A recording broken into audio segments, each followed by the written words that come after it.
Again, welcome to everyone.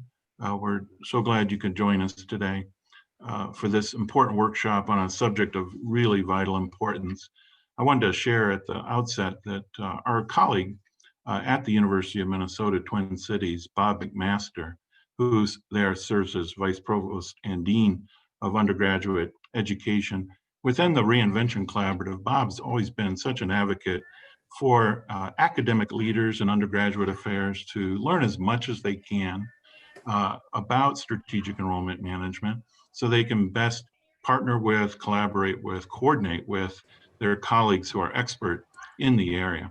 And I just recently shared a message with our membership, which is over 80 research universities coast to coast, indicating in my view, my personal view, which is that half of student success, not just figuratively, but maybe literally, half of student success depends on that kind of collaboration with strategic enrollment management. And that this coordination that I speak of is a best practice, certainly. The devil's in the details, I suppose, but we really have to be committed, I think, to working together just as we do across between academic and student affairs and other important units that guide our institution.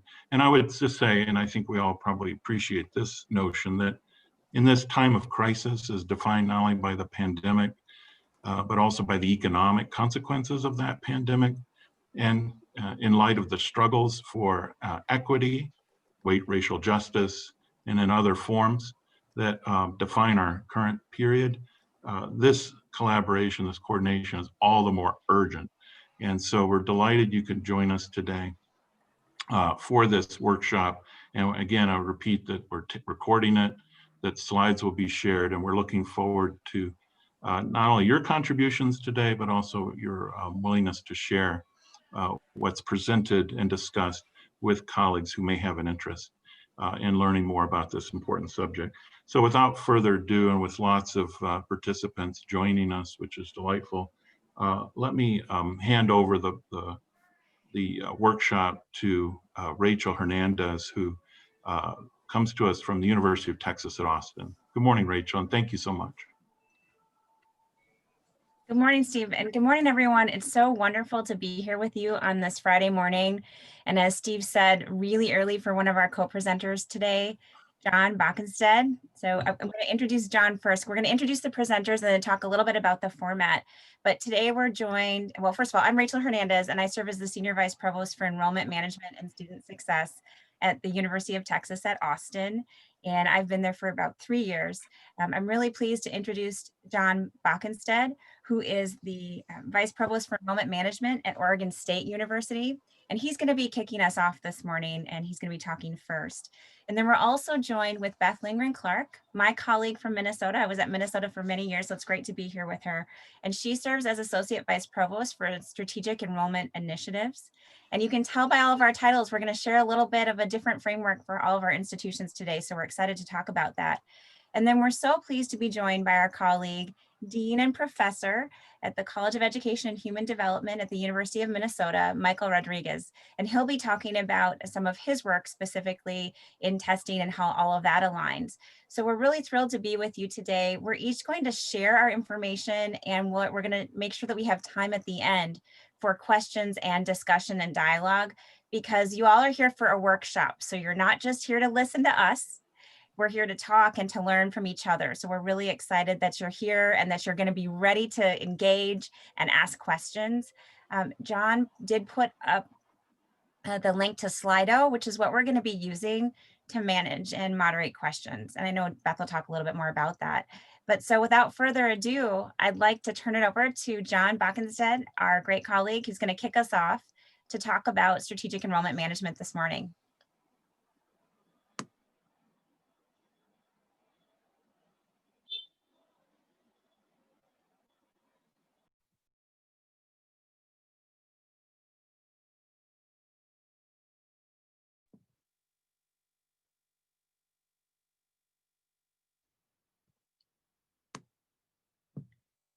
John, do you have the presenter?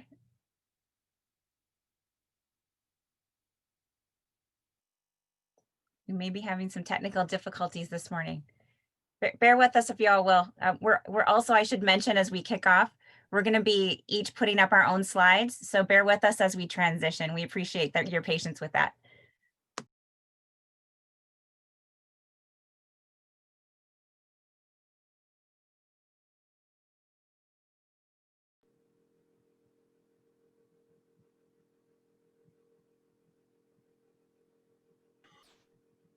You know, we must be having some connectivity issues. John, your slides are up, but we're not They are up. hearing. There you are. Now we're starting to hear your voice. So All right. I think we're.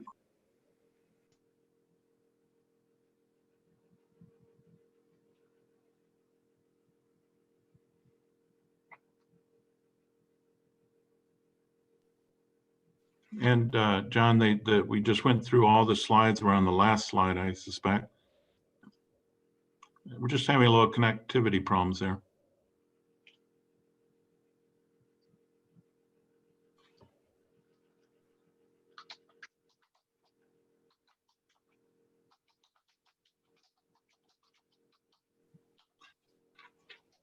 The good part of virtual meetings is we don't have to be on planes, and we're not delayed in airports and all of that stuff. But occasionally we have a little bit of a connectivity issue, but I'm sure it'll work out.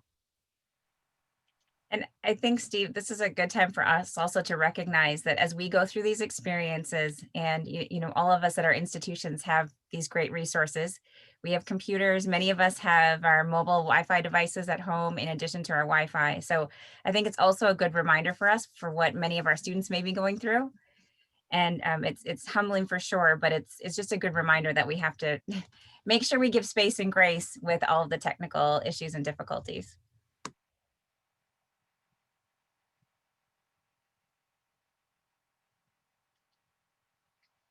So the problem here is I can't find the screen, or I'm allowed to share my screen. So it's just going to take me a second. I'm very sorry about this.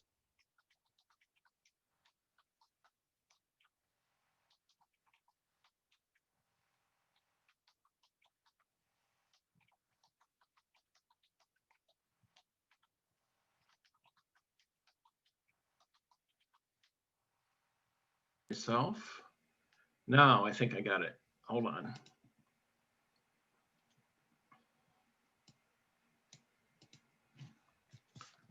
All right. Are we good now? Hello? Yes, we're Okay, good. great. All right. So being the old person in the room, I was asked to talk a little bit about what enrollment management is. I understand that there are probably a lot of people who have heard something about enrollment management, but don't know exactly what it is.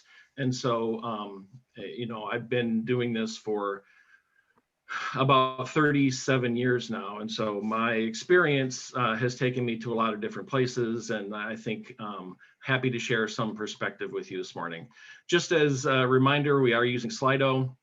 If you haven't logged in already, go to sli.do and enter meeting code 17563. If one of your questions is specifically directed at one of us, either Rachel, Beth, Michael, or me, just let us know in the questions. At Slido, you can upvote, downvote questions, and then you'll have a chance to, we'll have a chance to answer the most popular ones. So some things I've heard over the years as people ask me about enrollment management and what it is, sometimes a lot of people in enrollment management come from an admissions background. And so the presumption is that it's just admissions on steroids, or that it's somehow, marketing overtaking the academic nobility of the university, and we've thrown out all academic standards, and it's just a way to get more students into the door and generate more revenue for the university, or that it's a complete destruction of the concept of financial aid in the American higher education system.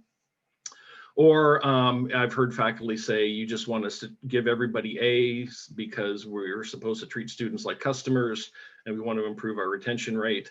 Or it's my favorite one, the latest latest manifestation of administrative bloat. I can't tell you in 37 years how many times I've heard faculty talking about how big the administration is getting, and this is just one more great example of it.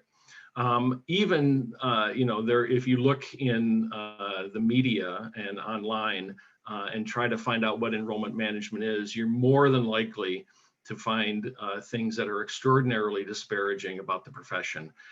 Going back as late as, or as early as November 2005, an article by Matthew Quirk in the Atlantic Online, in which he spent about 3 days with us when I was at DePaul, doing some of this work and gathering facts and opinions, or even someone who, like Don Hostler from the Indiana University, who was quoting a scholar talking about enrollment managers are just ruining higher education and they're undoing our commitment to justice and need-based financial aid.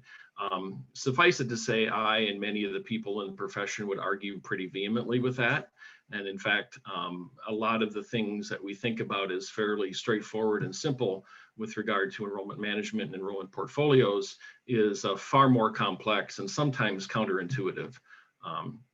So what I think enrollment management is like the big boy drive-through, it's managing a series of trade-offs. You know, when my kids were little and they would ask for unreasonable things, I had trained them to sing the Rolling Stones song, "You Can't Always Get What You Want." And in fact, that's a great song. If enrollment management had a theme song, it would be "You Can't Always Get What You Want." It's really a matter of optimizing to whatever the university decides is important. And not every university will try to optimize to the same thing. For some, it's mission optimization. For others, especially private universities, it might be revenue optimization. It could be market position. In fact, at DePaul, we had in our EM mission statement that affecting market position was part of what we did. It could be reputation or prestige. You know that enrollment managers are frequently asked to do things that will raise rankings and position in US News and World Report. Or it could be that nebulous thing that we call academic quality.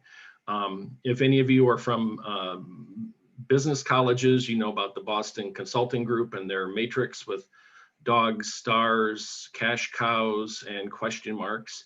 And in some sense, a portfolio management is really an important way to consider what we do and how we do it. Think of, for instance, at a STEM university, the importance of physics, or at a Catholic university, the importance of philosophy. Sometimes, again, you're managing not necessarily to the biggest margins or the highest revenue, but you're managing to some sort of mission outcome in some sense. And my favorite way of describing it is that it's my job on campus to try to make everybody just a little bit unhappy. And you'll see what I mean by that in just a minute as we talk about a very, very simple two-dimensional demonstration of the trade-offs in enrollment management. And I have to caveat this by saying this example is not valid at, you know, maybe 25 of the top universities, the ones that are always at the top of the US News and World Report, the ones that have more money than most of us could possibly imagine, the ones that have the resources to sort of float all boats at the same time. But for the vast majority of colleges and universities, these are valid and realistic trade-offs that we all have to make.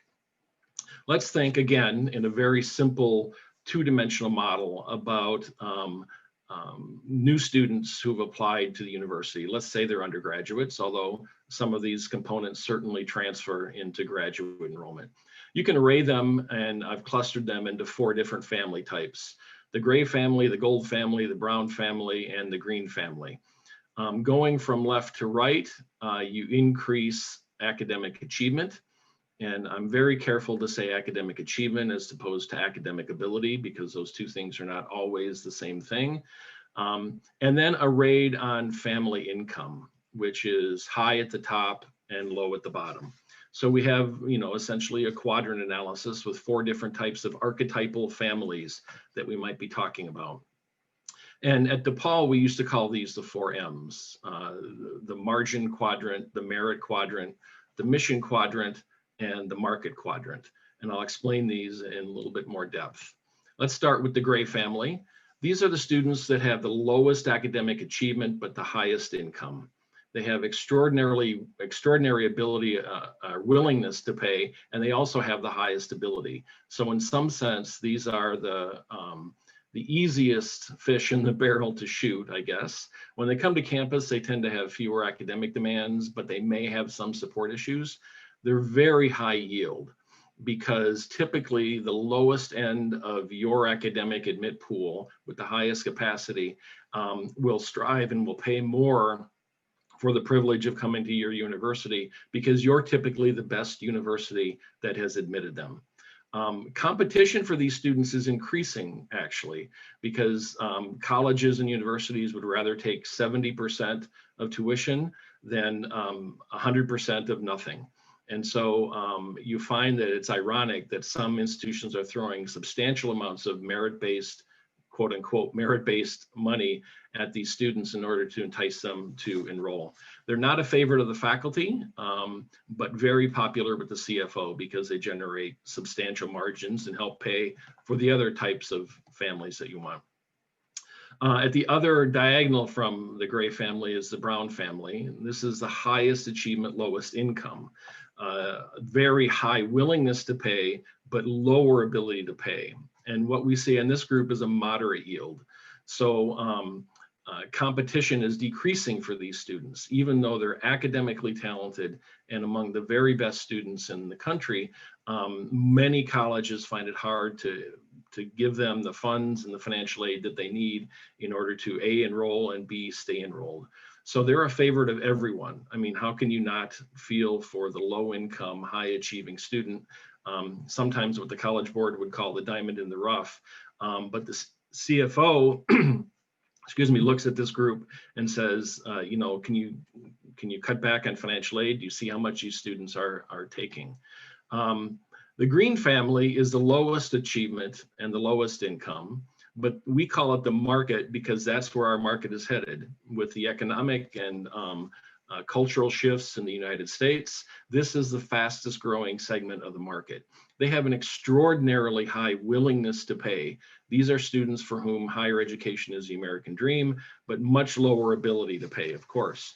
The good thing is, from an enrollment management standpoint, they're very high yield because they're striving, they're willing to take out huge loans if they want, if you're their destination, but their circumstances constrain their choice set. So competition for these students is far less fierce, and it's even decreasing. And this is the market group is a favorite of diversity officers on campus, as the green family type, just based on realities in the United States, tend to be overrepresented with students of color.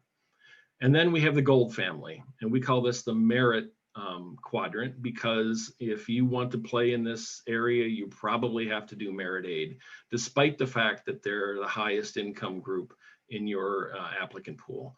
They have those sterling academic records. Those are the students applying to Princeton, Harvard, Stanford, Duke. They are willing to pay for that prestige, but they are far less willing to pay a lot of money to come to your institution. Again, assuming you're not one of those 25.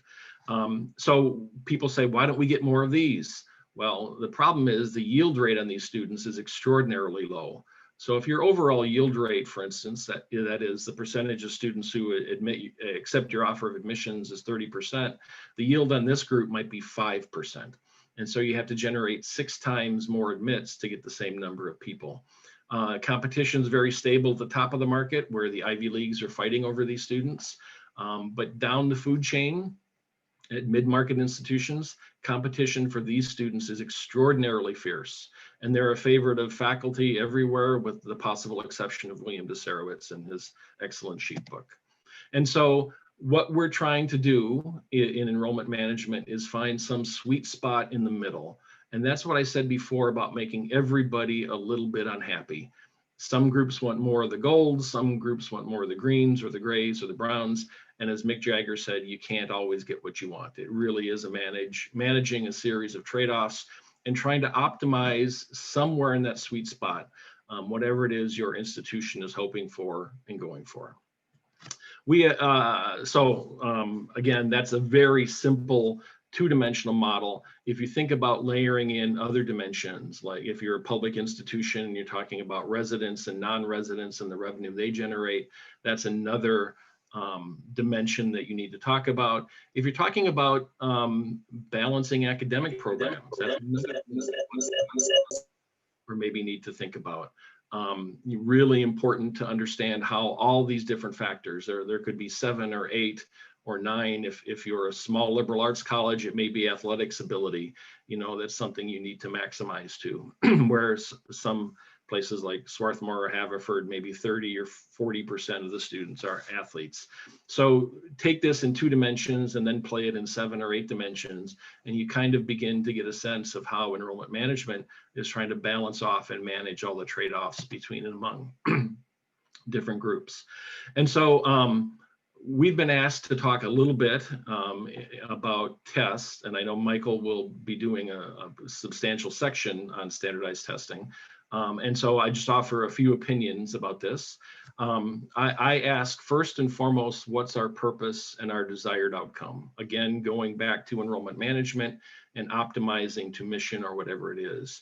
And there's a great parody account on Twitter called Stanford University, whose motto is elites educating elites to be elitier, and their hashtag is highest ed. And it's a hilarious site that mocks higher education for doing what it does sometimes and the way things fall out. And if that's your mission, then standardized tests are a really good tool for you to use. It's absolutely no accident that there is an enormous correlation between a single variable, the mean SAT in the incoming freshman class, and the percentage of freshmen with Pell. This is colored by orange are private universities and purple are public universities. And what sort of is stressing to me is that slope is even steeper for public universities than it is for private universities. I will actually, I'll put this on the web live so you can use the highlight box and find your institution on this group of colleges and universities. And you can see where you stack up on the regression line. So I'll add that in the slide deck that I send to everybody. If you watch the California discussions with the Board of Regents about standardized testing, I thought the most poignant and interesting comment was from one of the regents whose name is Lark Park. And her point was our obsession with using a standardized test to predict first-year performance sort of puzzles her. And as long as I've been doing this hit me like a ton of bricks. If it's just smart in, smart out, then we are doing exactly what David Brooks in his New York Times editorial accused us of doing, perpetuating inequality in the US higher education system. I think this was something that I have on my desk at the office. And if this is all we're about, then we need to think differently about mission and markets and other sorts of things. But if you're not Stanford, you might want to consider that tests have a horrible racist history, and you can read Nick Lehman's book or Beyond the Big Test, heavy G-loaded test. Standard or multiple choice tests were originally designed and created to find low performers, not high performers. And they do measure content, of course. You need some algebra to get through the math section, but they also measure things like emotional controls, speed processing, and how much you practiced. The testing agencies are private companies. I cannot tell you in my life how many times I've heard from people who sometimes think that the College Board is affiliated with the government or some Department of Education. It's just a private company that's created an assessment that a lot of people, including me, think is pretty suspicious. They self-perpetuate by describing the lowest 50% on a norm reference test, where there will always be a lowest 50%, as not college ready. And this is an arbitrary sort of capricious standard that they do, but it's really, frankly, very good for their business. They've, they talked for 50 years about how you can't coach the standardized test, and now they offer standardized testing coaching themselves. Students don't have a national curriculum, so many students who take an SAT or an ACT are being tested on content they have not had the opportunity to learn. A low score doesn't mean they're dumb. It just means they haven't had a chance to learn something. And standardized testing, I talked to one teacher in the city of Chicago who said he dedicates 16% of his time to prepping for standardized assessments, either College Board tests or state tests. Colleges, of course, I suspect a lot of you are where you are precisely because you were a good tester, and that perpetuates a lot of confirmation bias. Colleges almost never train people on things like standard error of measure. And so you can hear an institution in the Southeast, highly selective, tell prospective students, we love a 32 on the ACT, but we are head over heels in love with a 33, not understanding the differences between those two, which is really nothing. Colleges also like very simplistic measures, and they know that the unique contribution of standardized tests to predicting something as simple as first-year grades is about 2%. I literally know someone who dumped zodiac sign into a predictive model and got 2% on predicting first-year GPA. But if you don't want to talk about the theory, we can talk about the practice. This is every ACT taker in 2018, broken out by test scores along the y-axis from 36 at the top to 4 at the bottom. And of course, the guessing threshold on the ACT is about 11, so scores below that are really kind of meaningless. And then colored by income distribution. And so you see the red on the far right. If you have a 36, there's about a 50% chance that your family income is over $150,000. If you have a 13, there's about a 40% chance that your family income is under $24,000. And so what strikes me about this is if you look at the red bars on the right, the absolute positively perfect stepwise function. If you were designing a standardized test to predict income, it would be really hard to find anything better than the ACT. And the same test, the exact same thing, broken out by ethnicity, shows that about 40% of all 36 scores are Asian, the vast majority are Caucasian, and there are very few students who are Hispanic or African American scoring in those upper echelons, say above 30. And if you're insisting on standardized tests and you want to become a more diverse place, you have to talk out of both sides of your mouth and say, well, we understand that standardized tests don't work for some students, but they work for others. It's one of the reasons we at Oregon State decided to go test optional. And my guess is within a year, we will be test blind. So I'm going to turn it back to someone after I shut off my screen share, now that I can do that, now that I know how to do that, and we'll take it from there.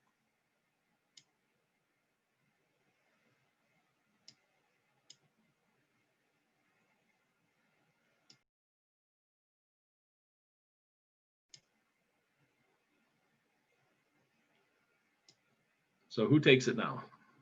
Rachel. I do, John. Thank you. If I can get unmuted. Thank you so much, John. So appreciate that. And I'm going to talk a little bit about the University of Texas at Austin and what we refer to as enrollment management and student success. There's an element of this that is strategic enrollment management. But the frame from which I'm going to talk today, and I'm actually going to pick up where you left off about tests, John, in just a second. But I'm going to talk about our philosophy, which is really student-centered, data-informed, collaborative, and coordinated approach. And the data-informed piece is going to be important as well as we get to this. First, if I can bear with me too, I'm dealing with two screens. I didn't think I was, but I am. So first, just a little bit about the University of Texas at Austin. Obviously, you're all part of the RC. You know much about the university, but we now have 15 undergraduate colleges and schools. We have a new college starting next year that will be admitting and enrolling undergraduate students. We offer about 170 majors.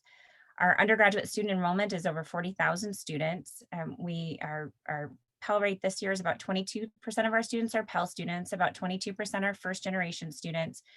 Our first year class was over 8,400 students. We refer to first year students as first time in college students. And we had about 1,700 new transfer students. And our transfer number has fluctuated a little bit. We have some unique transfer programs in Texas, whereas we not only enroll students from community colleges, but we also have a guaranteed admission program from some of the other UT systems. Whereas if a student attends one of those schools for a year, they can be guaranteed admission to the University of Texas at Austin. And then admission, I want to talk about this a little bit, and this is where I'm going to talk about testing just so folks know where we sit and where I sit on this. John raised a lot of really good points. And so I'm going to couch this within the University of Texas at Austin's unique admission situation. So last year we had about 57,000 applications. We do receive applications from Texas students, non-residents and international students, just like many of you across the country. However, what you will find in our state law is that we must enroll in our first year class, a class that is at least 90% Texas. Now, the law is called SB 175, and I wasn't going to go too deep into this, but I want to share it because it helps to couch our focus on student success. So by law in Texas, we are obligated every year to identify for the junior class what the automatic admit rate will be 2 years out. So right now it's top 6%, and that is predicated on the number of students that we can serve in our first year class. But what that means is that for Texas students, so any student who's applying from a Texas high school, if they are in the top 6% of their class, they're guaranteed admission. And for all offers we make to Texas students, 75% of our admission offers to Texas students by law must go to students in the top 6% of their class.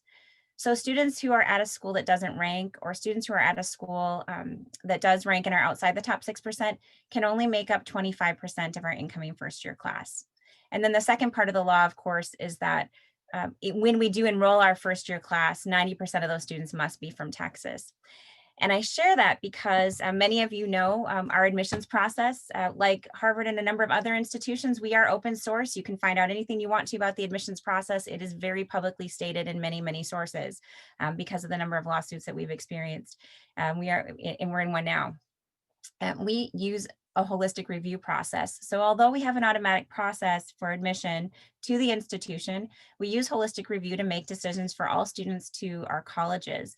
And one of the important components for us has been the test. And now I certainly agree with a number of things that John said, but you're going to find out today we have a healthy debate, a healthy respect with each other. And for us, we couch the test as a component for us to identify what we need to do as an institution to make sure that our students are supported and successful.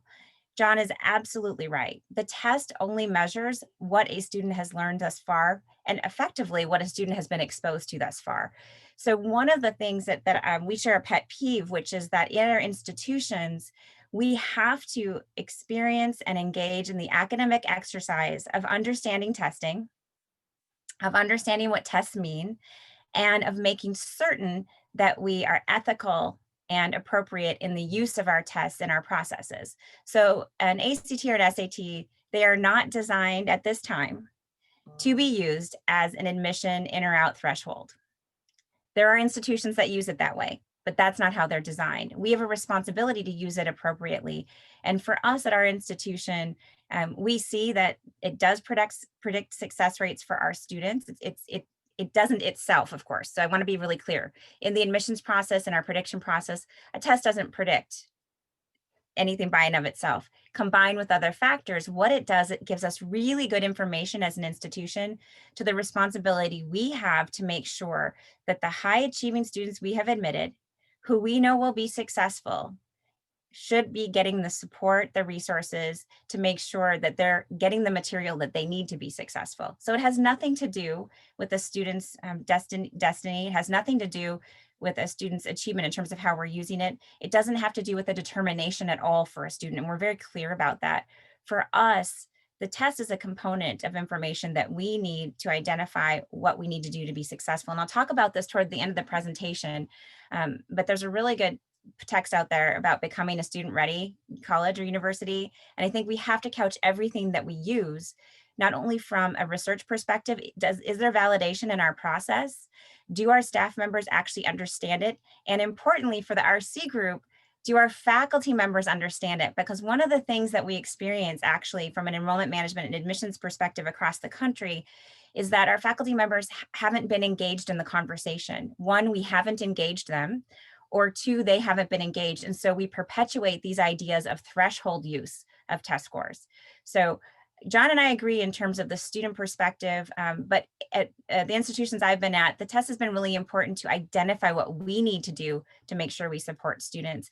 And at UT, as you can see, we've got a lot of students. So we are serving a lot of low-income students. We're also serving a lot of first-generation students. And we have an obligation to make sure, because these are all high-achieving students, that they can be successful because they're bright and they're talented. So the test for me is an important aspect of what we do from a success perspective. Frankly, right now, I shouldn't say this for being recorded. I don't know what our test average is. I'd have to look it up because we're not looking at it for that reason. So I'll just share that. And I'll also share a link when I send out that to a video that we've done to explain our admissions process, because folks always say, wait, what? How does that work? So I want to talk a little bit about strategic enrollment management, and I'm going to go over these slides pretty quickly. But one of the important things is that it's not a quick fix. And John talked a little bit about this. Oftentimes folks say, we just have to do X or we have to do Y. We just need more applicants. In Texas in particular, we're really focused on making sure we're encouraging applications from students that we can admit, and that when we're working with younger students, we're helping students be prepared for success in college and for admission, right? So we want students to get the coursework and the content that they need to be successful in whatever their next steps are. But we don't want to garner applications just to say no. Because if we think about serving students and serving our institutions, even if that may, for some rankings, make a difference, if that's what drives us, we're going to lose out on a lot of other things. So as we think about enrollment management and strategic enrollment management from the lens of what we see in the literature, it's intended to be one step at a time. It's something that you do for the long haul, right? It's important that we focus on collaboration and coordination, that it's steeped in the institution's mission. Anything we do in enrollment management that is just an idea or a gimmick or the latest thing, we're going to lose sight of who we are as an institution, and it's not going to be successful, or the institution's not going to be successful. So our mission really has to center what we do. But SEM in general, as you can see in this Bontrager sort of example, and if you're familiar with Bontrager, there's a lot written, and so you can use this as a resource if you want to. But the idea is that a student will experience the institution and they'll touch many, many people. So SEM has to be coordinated, it has to be integrated, and it's really focused on leveraging and honoring the expertise and the resources across the institution. It's a shared responsibility. It's focused on institutional coordinated planning. It's important that it focuses on service. It's important that we use measurements to see if we're aligning with our goals or not. We don't want to just measure things. Data can be very interesting. We don't want interesting data. We want informational data. And we have a responsibility to do the research and assessment when we're making our decisions. And this is one where the testing piece is really important, whether it be testing or self-reported GPA information or particular courses that your faculty feel necessary for preparation. We have a responsibility to validate those uses of that information and make sure that it makes sense. We don't want to make decisions based on anecdote. And although our institutions are data rich, very frequently we end up talking about what we did 10 years ago when things change, or what we did 15 years ago. And in fact, I had one of these situations at Texas where we had a particular unit using a predictive model that used 10 years of data to predict the immediate class. The immediate, for a particular item, that immediate class didn't look a thing like it did 3 years ago, 5 years ago, or 10 years ago. So we have a responsibility to continue to test and research and assess our work. And it's also for the long haul. Again, this is not a gimmick. This is not a quick thing, right? This is something we want to invest in from a systems perspective. That's what's really important. Now, what's the benefit of SEM? When we think about what we want to do and why and how we should define it, I shared a little bit of that just a few minutes ago. But from the perspective of a successful implementation of SEM, you can really align the campus and honor and value the talents and expertise that are across the campus to achieve the institutional goals. So it can be a catalyst for focusing your enrollment goals, focusing on academic success, institutional success. This one is really important. You'll hear me say it a couple of times today. We want to create an information-rich environment, not just interesting data, not just data-rich. All of our institutions have a lot of data. We aren't lacking from a riches perspective in data, but we have to actualize that data and make it easy for people to make decisions. And we really want to focus on cross-campus collaboration because we can work in silos as a campus, and that doesn't serve our students and that doesn't serve the institution. And we also want to achieve our goals. So one of the things we were asked to highlight today in particular was, what are our challenges? These are some of the challenges that UT Austin would face. And now I know that many of you might say, okay, you're a large institution in a state with a growing high school population. People talk about UT system all the time and endowments and all of that, but UT Austin is a campus within the system, and we have challenges too. We're not seeing increasing diversity in the top of our high school classes across the state. So we have to really focus on pipeline building and making sure that all our students have access to resources and can be successful. We also are increasingly concerned because we're committed to making sure that we are an institution of access and success, that we're supporting low-income students, that we're supporting first-generation students. And frankly, staff resources, faculty resources, and campus technology resources, particularly in this age of COVID, are something that we really need to pay close attention to. When we think about this last slide about the benefit of STEM, and we think about the challenges, one of the focus areas we have right now is transitioning to a Hispanic serving institution. And folks would say, so why does that matter? Well, it matters because our students matter and our faculty matter, and our diversity across our campus matters, but it also matters from an institutional perspective because as an HSI, you have the eligibility to apply for additional grants, not only research grants, but grants that can support the institution. So if we think about the systems perspective about what our challenges are in enrolling our students of color and serving our students of color, and also the benefits of doing that well, all of these things start to converge and connect. So our challenges can be our opportunities if we think about them from a systems perspective. Now, strategic enrollment management at UT, is it a new approach? The answer is yes, and. So my position is an inaugural position, and strategic enrollment management didn't exist in this frame before. However, there were previous iterations of enrollment plans, enrollment strategy.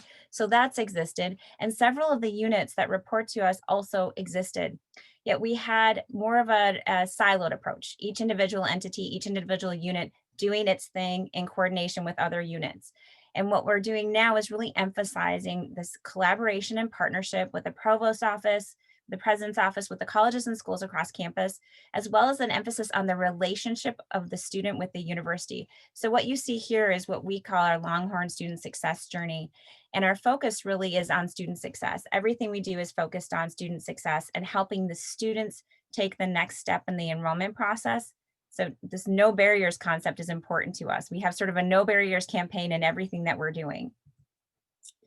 Our structure, again, looks perhaps fairly traditional in the sense that we have admissions, we have the registrar's office, we have financial aid and scholarships. We also really, as you can see in this last slide, we touch students from the beginning to the end. And so our responsibility is to be a set of support units that help our students thrive and help the institution do what it does best, to educate our students and to fulfill our institutional mission. We're not the stage. Our students and our faculty are the stage. So our responsibilities are to set and create the infrastructures to support collaboration and coordination across campus. Each of the units you see here actually serves a broad range of students, including many of the units serving also graduate and professional students. But at the undergraduate level, it's really to be coordinated. And as you can see from our mission statement, student success is at the core of what we do, because we believe that the student success focus not only helps the institution achieve the goals, but it also helps us make good decisions for the institution. And one of the things that you'll see here is Texas Career Engagement. We coordinate career engagement across the campus with the college and school offices. And increasingly, you're seeing career engagement in enrollment management structures as well. So if I were to describe Texas's approach, I would say we're focused on student success, which includes a commitment to access and success. You can't have access without success, and success doesn't matter unless you're making sure that you're serving all students who should have an opportunity, that you're focusing on those opportunity gaps for high achieving students. And we're making sure that students have an option to attend UT and to be successful. We're focused on data access and transparency. Again, this is a systems approach in the work that we do. So we need to make it easy for people to have information, to make decisions, to be aligned with the information and the goals that we're focused on. And really sort of connecting both internal and external researchers. So we want to leverage this academic enterprise, our faculty research, and the connections we have on and off campus. And then we're really focused on infrastructure. As you recall, I mentioned this is really for the long haul. We don't want to make quick Band-Aid decisions. We're not looking at gimmicks. We're really looking at how we leverage the embedded systems at the institution to bring in everything to a STEM focus, so we're serving the institution and the university. That doesn't mean that everything's STEM. What that means is that we have a responsibility to support the existing structures so that our students can be successful and that the university can achieve its goals. Collaboration is critically important. As I mentioned earlier, shared responsibility is key. So we collaborate and work with folks across campus on everything we do. When we launch a committee, we always have a faculty member as a co-chair. That's critically important. Our faculty are our governing body of the institution, and they're driving the institution. So we need that faculty voice in everything we do. In fact, our guiding principles for admissions and financial aid, one of the first things that I participated in was chairing a faculty committee to identify those guiding principles, and that came fully from the faculty. We consult with and participate in our faculty council committees. And we also partner with representatives across campus because the student interacts with all of us, and we have to be really focused together to make sure that we're serving the students. This coordination and collaboration helps us to be clear about what our macro goals are. It also importantly helps us as a set of support units understand what the university wants, what our colleges and schools want, and what our students want and need. So again, this is one of the other core principles of STEM, integrated institutional planning. So as I mentioned just a minute ago, our guiding principles were set by faculty. Our overarching goals are coming from the president and the provost. Our retention goals and our enrollment goals. But when we're thinking about the individual college goals or the department goals, we're working directly with deans and associate deans and faculty members to design those. So we don't come in and say, this is how many students you're going to have. This is a completely collaborative process whereby we are working with the colleges and schools to make sure that our individual goals at the college and school level also are aligned with the institutional goals, because we can achieve both. If we're transparent and we're clear, then we can identify solutions that serve the purposes of our colleges and schools, serve the purpose of our institution, and ultimately ensure that we're supporting our students. We exist to support the college and school and university goals. Now, I've mentioned a couple of times about data. This is just sort of a smorgasbord of different data examples that we use on our campus. We have a set of dashboards that are transparent and accessible to all folks on campus. All deans have access to it. The president has access, the provost has access, our associate deans, our assistant deans, their designates as their analysts, our colleagues in the Vice President of Student Affairs and Dean of Students offices. The importance here is aligning our goals with our measurement. I love this phrase, what isn't measured doesn't move, because that's the reality. We can't make good decisions if we don't know where we're lacking or where we have gaps or where we're missing something. And for us, the measurement piece is not the goal, right? The measurement is to help us identify where we need to meet and intervene with students, particularly at an institution of our size.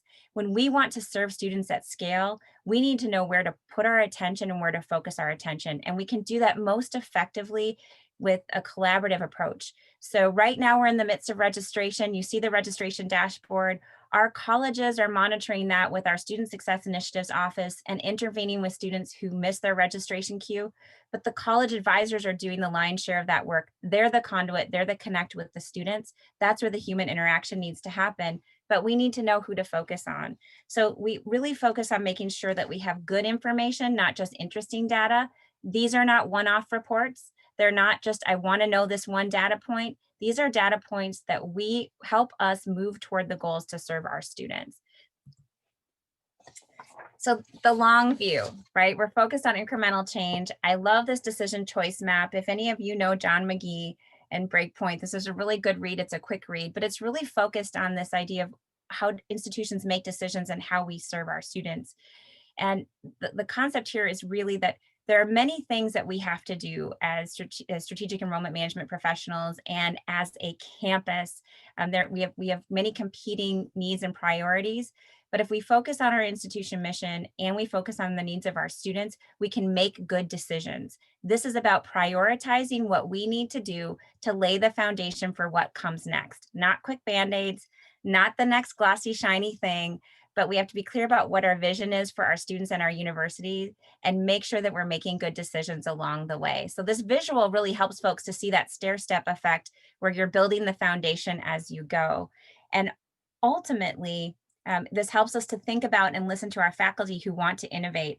It helps us listen to our staff who may be having challenges with technology, but importantly, it helps us listen to our students so that as we're collectively making decisions in this system that is complex, we can continue to make decisions and track them along the way for full transparency. Now, where does this lead us to? So as you heard me say before, we are enrolling an incredibly high achieving group of students. They're all in the top of their class, but many of them are facing obstacles from a resource perspective or they're first generation students. And so we've been really focused on student success and again, integrating that across campus and collaborating across campus. This year, we had our highest first year retention ever at 96.7%. One of the things I think that's most important about this, at least for our institution, is that our Black student first year retention rate also this year is 96.7%. So we're making these incremental changes. We're tracking, as you can see, second year and third year. We're tracking all of the different aspects of retention. We're also tracking attrition. So we want to know who's, not just the number of students who've left, but who's left. And we are at this point, we hit our highest four-year graduation rate this year. We want to do better, but we're seeing incremental improvement. If you look back at the university 7 years ago when the student success focus started, our four-year grad rates were at 50% and much lower for our first generation, our Pell students and our students of color. And so we've seen significant incremental change. At the same time, we're also enrolling our larger groups of first generation students. Again, that access and success piece to us is really important. And we're also focused on racial and ethnic diversity and the diversity of talents that our students bring to campus. As I said before, we have 15 undergraduate colleges. So we're bringing a whole host of talents to campus, and we have to be very deliberate in how we're considering how we serve those students. I love this quote. It comes from the text I mentioned earlier, Becoming a Student-Ready College. And I think this is important because we believe that if we take a student-centered approach that's centered in our mission, that we can achieve the university outcomes. One of the things I should share quickly is that our enrollment management and student success motto is when we always do what's right for the student, we will always do what's right for the university. So we see those things as the same and not interchangeable. And the quote reads, when institutional leaders understand the unique qualities of 21st century students in comparison to students from previous generations, they take steps to deliberately align institutional strategies to support them. In reality, the most responsible market solution, so think back to what John said earlier, for achieving long-term financial and learning outcomes. So financial and learning outcomes here are in the same space. They don't have to be separate things. It's to be a student-ready college. So I thank you all so much. We're excited about the work that we're doing at Texas, and we couldn't do it without our direct partnership with our faculty. We're situated in the Provost's office in the academic side of the house, and that's really important to us because this is an academic human endeavor. So I'll go ahead and turn it over to Beth.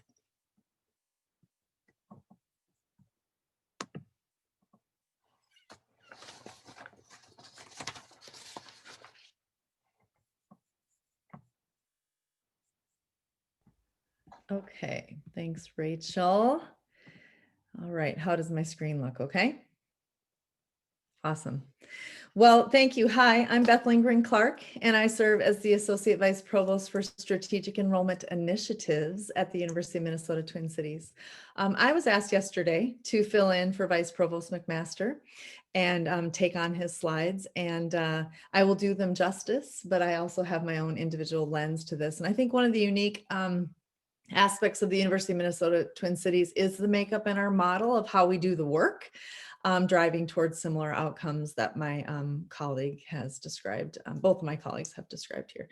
I want to point out this lovely picture looking into downtown Minneapolis, and I think Michael can attest that we do have white on the ground. It is already snowy here. We had our second round of 4 to 5 inches, which I'm not sure some people are happy about, but some people might not be. My 11-year-old's very happy about it, but I might be like, not right now. But we are an urban campus, Research One public university nestled in between Minneapolis and St. Paul. We have over 31,000 undergraduates, and again, I think I want to highlight the uniqueness of our strategic enrollment model. And I would be remiss to not say that I think our model evolved after a certain someone who presented left to go to a different institution.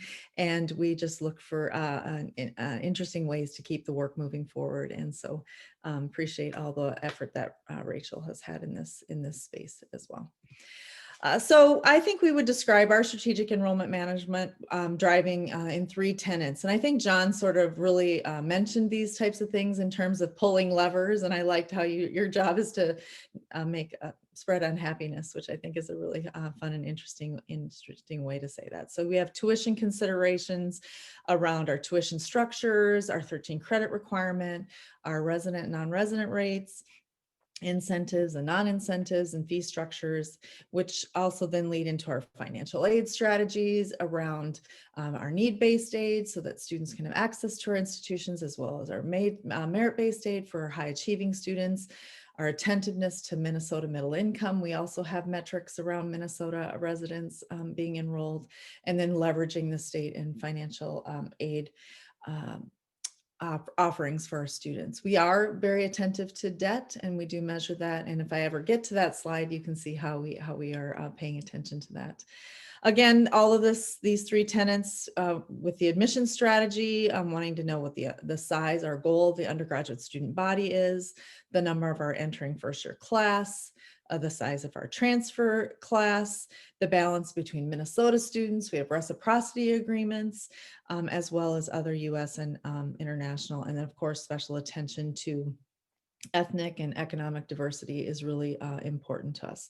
We too work with all the collegiate departments to have conversations about what their goals are and try to align this collegiate goals with the institutional goals so that we can harmonize those efforts and ensure that we can balance these three areas to meet those goals. And then I would say at the center, of course, is our undergraduate education goals, which I also like to frame around student success, as Rachel did, retention, graduation, and everything in between, from learning and development outcomes to student satisfaction and campus climate and classroom experiences and those types of things. And I believe it was John that was talking about all the different trade-offs. So if you want more out-of-state students who bring in maybe more tuition, but then you have to do some discounting. There are trade-offs with when you bring in the Minnesota students who might generate less tuition revenue and need additional financial aid and scholarships in order to make it more affordable. So the complexity of these three coming together is really what I think we were talking about. And student success in enrollment management for us is getting the right balance of these three that would make the rest of our strategic enrollment plan successful. So if we talk specifically about the plan, we are in the provost's office, and the vice provost, Bob McMaster, is the vice provost and dean of undergraduate education. And he plays a really central role in our strategic enrollment work. All of the elements that I think Rachel had on her slide are in his portfolio, but don't necessarily directly report to one person. So he's more at the center of coordinating those different efforts. I think my responsibility is to really manage the strategic enrollment plan, the committee workflow, and do that coordinated and integration that Rachel sort of was alluding to. And so we do have a structure that we have in place here. So we have a strategic enrollment management committee. We have a plan that we've been following. I think it's been now a 5-year plan through 2023 that we are following. And I'll highlight a few of those strategic priority areas on the next slide. But I think one of the things that we really work to do is make sure that we have representation from key stakeholders across the campus. And so being able to make sure not only do we have the Office of Undergraduate Education and some associate deans in the colleges, but also international programs and services, the Office for Student Affairs, University Services, who oversees our housing, dining, parking, those types of auxiliaries, equity and diversity. We want to make sure that everybody has a place at the table so that when we're having these larger strategic conversations, guiding priorities and making decisions, that we have all those different voices at the table. Again, that coupled with our partnerships with all of the collegiate units and understanding their goals and their mission sort of brings that together. This group meets monthly. We do start each cycle a year with a retreat with our president and provost so that we can have a conversation with the university leaders about what priorities they would like to see shifted and focused on for the coming year. And then from there, we identify sort of our priorities that we're going to focus on for the academic year. And I would say a few of those, I wanted to name a few of those. We've done some gateway course analysis where we look at courses that a lot of students need to take entering into various majors, and we look at the rates of the D's, the F's, and the W's, and we're generating sort of some of the dashboards that Rachel has shared around the gateway course success for certain courses, and we're sharing that with faculty so that we can sort of empower faculty in those spaces to try to make changes so that they can see those rates improve by their college. So we have the gateway course project going on.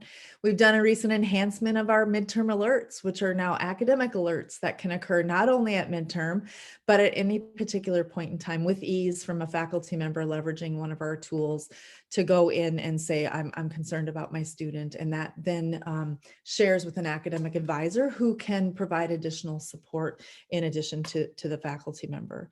Another example is we're working on a transfer student strategic plan. We have, compared to our peers, we bring in more transfer students than they typically do, and it's really important for us to continue to focus on their success and the success metrics of our transfer students. Only about a third of them come in with an associate's degree.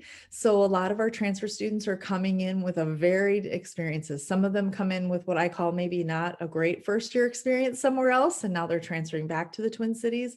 And some of them come in with 2 years, 3 years, lots of varying credits, which makes it a little more complicated to support students and ensure their success. But we're committed to doing that through our strategic plan. 2 other examples. We've really, our Multicultural Student Success Committee has really done a lot around our equity, diversity, and inclusion efforts, launching different Go for Equity projects, which is an educational tutorial for our students to engage in to try to improve campus climate. So we're trying to really provide support to that committee structure and all of their efforts. And then effort I'm leading, leveraging one of our student success analytics tools, is leveraging some retention levels for students and doing sort of a just-in-time outreach to see if we can support those students at the point in time when we feel like their level is shifting and they may be at risk of not enrolling for the next term. And so that's been an interesting process. So those are examples of some of the priorities and action items that come out of what we focus on with our university leaders, and then how we bring that to life through the work. We have standing committees in this particular structure. We have a collegiate unit retention committee, which is really about trying to connect all of the work that's happening across this very broad, complex, siloed university. So we try to just share and collaborate so that we don't duplicate, and where we are duplicating, we're being intentional about that.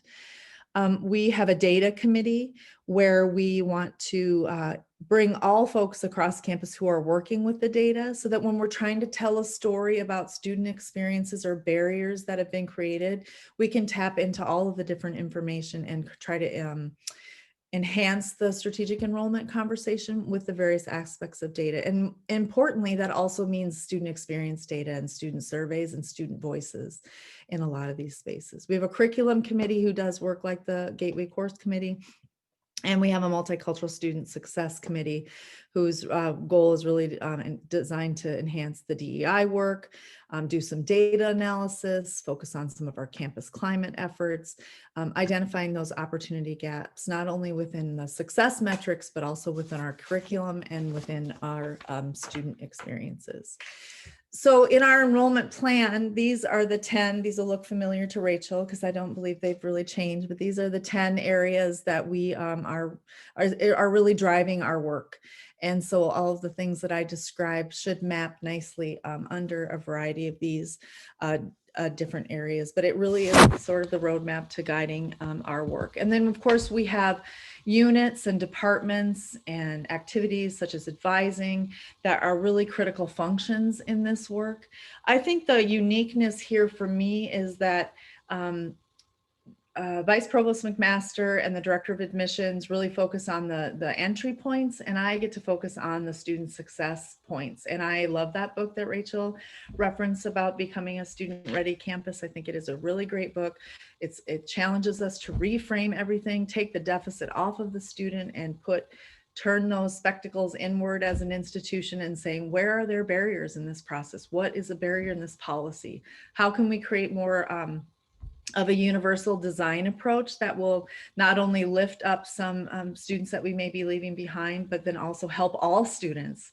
And so again, that's what I really enjoy about the uniqueness of the model. I think at the University of Minnesota is spending a lot of the time focusing on the retention rates are great, but where are the retention rates not great? And what are the barriers in those spaces? And what do we need to do to improve our experiences at the university so that we can improve retention rates across the board? Same with graduation rates. I would say that this is an example of one of those. So if you see on the first slide, plan for modest growth over the next 5 years. So this is definitely a Vice Provost McMaster example, but this is how we model for these types of things. We take a look at, this chart demonstrates how we would model this growth. And then that leads to the discussion and the reality of if indeed we want to revisit this goal or if we need to alter the goal. So there's some notables here. As I mentioned, we have high transfer students compared to our peers. Although across the country, I think transfer pools are softening and we have to take that into consideration. We have Minnesota resident goals, so we try to bring in 2/3 of the incoming class as Minnesota residents. We also are part of a system campus, and so there's a lot of tensions and levers that you pull that can increase those tension with the system campuses. And so we really have to be thoughtful about what undergraduate growth for the Twin Cities campus is going to mean for the University of Minnesota Morris, is going to mean for the University of Minnesota Duluth. And so we have to be thoughtful about all of those different levers. But this is an example of how we look at those different targets, and if we change those targets, what are those implications? Key enrollment challenges, I think, might mirror a lot of the enrollment challenges that others are having across the country and maybe on your campuses. Rapidly changing geodemographic landscape. I think in Minnesota, we just came off of a decline of high school graduates. So we're in a happy spot right now for the next 5 years, where I think Rachel also mentioned that they are seeing an increase in high school graduates right now.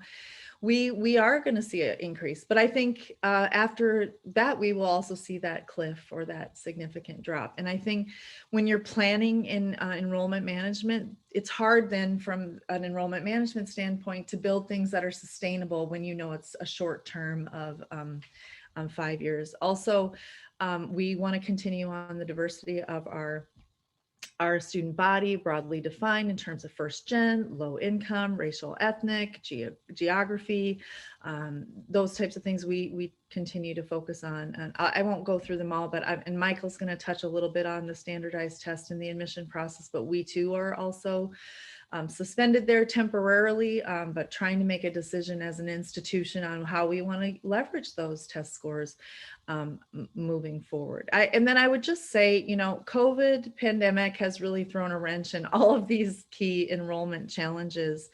You know, we think about growth in the next 5 years, that really looks different now that we're in a pandemic, you know, more maybe Minnesota residents, less international students, less out-of-state students. And so I think it's really going to be interesting to see how our enrollment plans and strategies shift due to the pandemic in the coming years.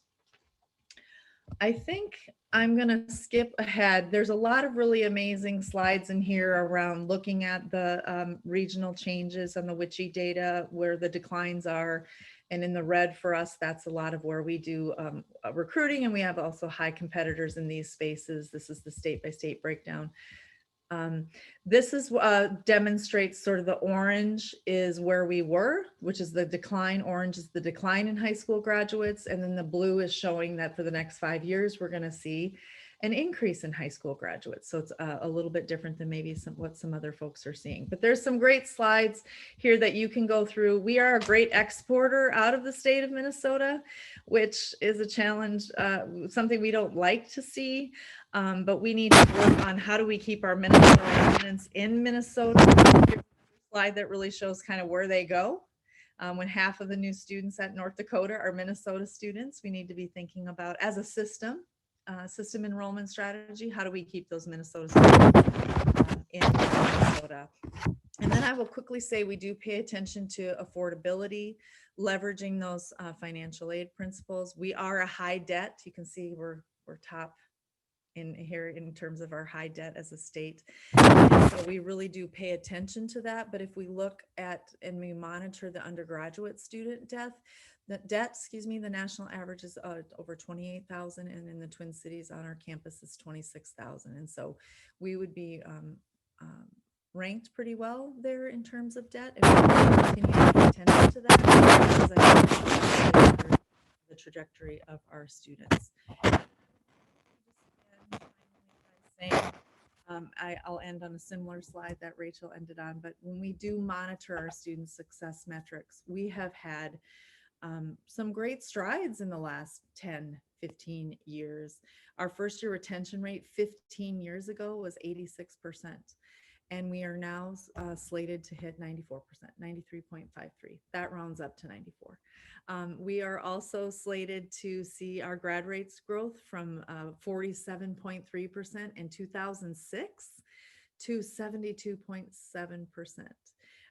So, you know, I have a colleague who looks at IPED's data for the last 20 years, and he would say this is improvement in our 4-year graduation rate is one of the largest in the countries. And that's really, we tend to be really nice in Minnesota and we don't toot our own horn, but I think that is something we really need to pay attention to and be really, really proud of as an institution. So I would just end by saying that while our structure and the way we do the work might be a little bit non-traditional and different from a lot of the models across the country, I think the student success metrics are demonstrating that the collaboration and the integrated work and the intentionality is showing that we are making strides in supporting students and moving those student success metrics forward. So I'll end there.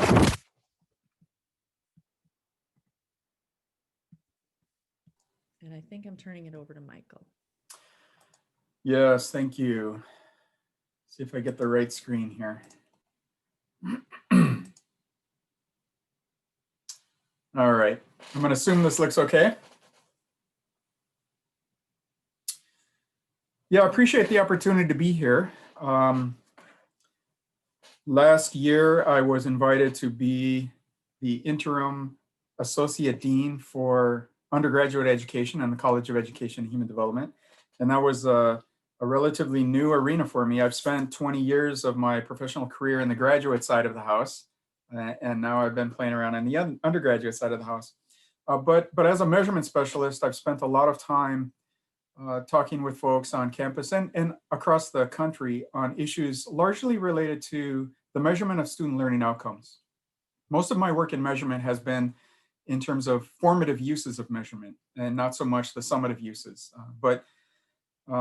Being involved in those conversations, a big part of meeting and supporting students in terms of student learning outcomes, of course, naturally ends up on the side of admissions and what the purpose of admissions is. So I appreciated John's opening by focusing on purpose, because that is where we always start. That's where I start in my measurement class. We start with purpose, and that's really important.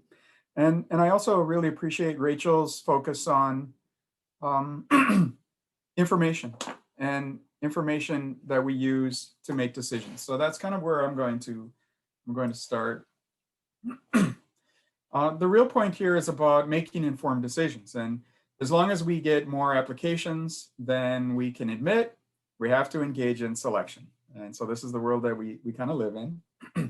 And the argument from the measurement side is when selection decisions are based on less reliable, perhaps less valid, less standardized sources of information, this is where biases can enter. And we have to be concerned about that. We also have to be concerned about the biases that enter from the kind of sources that John pointed out. And hopefully I'll be able to make a comment about those as I go. We also know that test scores have consistently added some incremental predictive power in terms of college success. And college success has been defined in a number of ways, largely that first year GPA, but also college GPA. Some folks have looked at other forms of college student engagement, college completion, time to completion, and all of those kinds of predictions vary by field. But this goes back to our purpose, because we have something that we need to reckon with in higher ed, and John certainly mentioned it. Rachel brought it up as well, as did Beth, and that is the difference between trying to identify students who will be successful at the university, because we want students to be successful, but also identifying students with whom we can support to be successful, because I'll be honest, at the University of Minnesota, we are not set up to support every student that could show up on day one. We simply are not able to do it.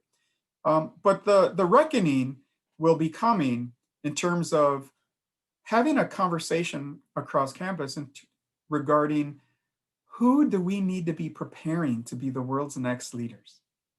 And are we prepared to do that, to take that on, to accept those students and to identify those students? I'm going to come back to that at the end. As did Rachel, the measurement community really does encourage the use of all available data regarding potential success. And this is the real challenge. And so the engagement in holistic review processes is labor intensive, complicated, not necessarily bias-free, but helps us achieve that bigger mission. And I would also make the claim that test scores are the only indicator in an application file that are governed by professional standards with requirements for technical evaluation of bias and fairness. And these technical standards are jointly developed by the American Educational Research Association, the American Psychological Association, and the National Council on Measurement and Education, organizations to which I belong. If we think about the other indicators in an application file, we've got transcripts, advanced course taking, grades, letters of recommendation, leadership opportunities, out of school engagement opportunities. All of these things are in large part a function of where you live, the academic resources and financial support of the family, of the school, of the community. And none of them undergo any sort of evaluation with respect to potential bias or fairness. We have learned some things about schools that have gone test optional. We know that at least in the schools that have been reviewed for this particular study, and I've got some references at the very end with links that you can use to actually get the sources. About 25 to 30% of applicants are without test scores to test optional schools, which places more weight on grades and rigor of high school.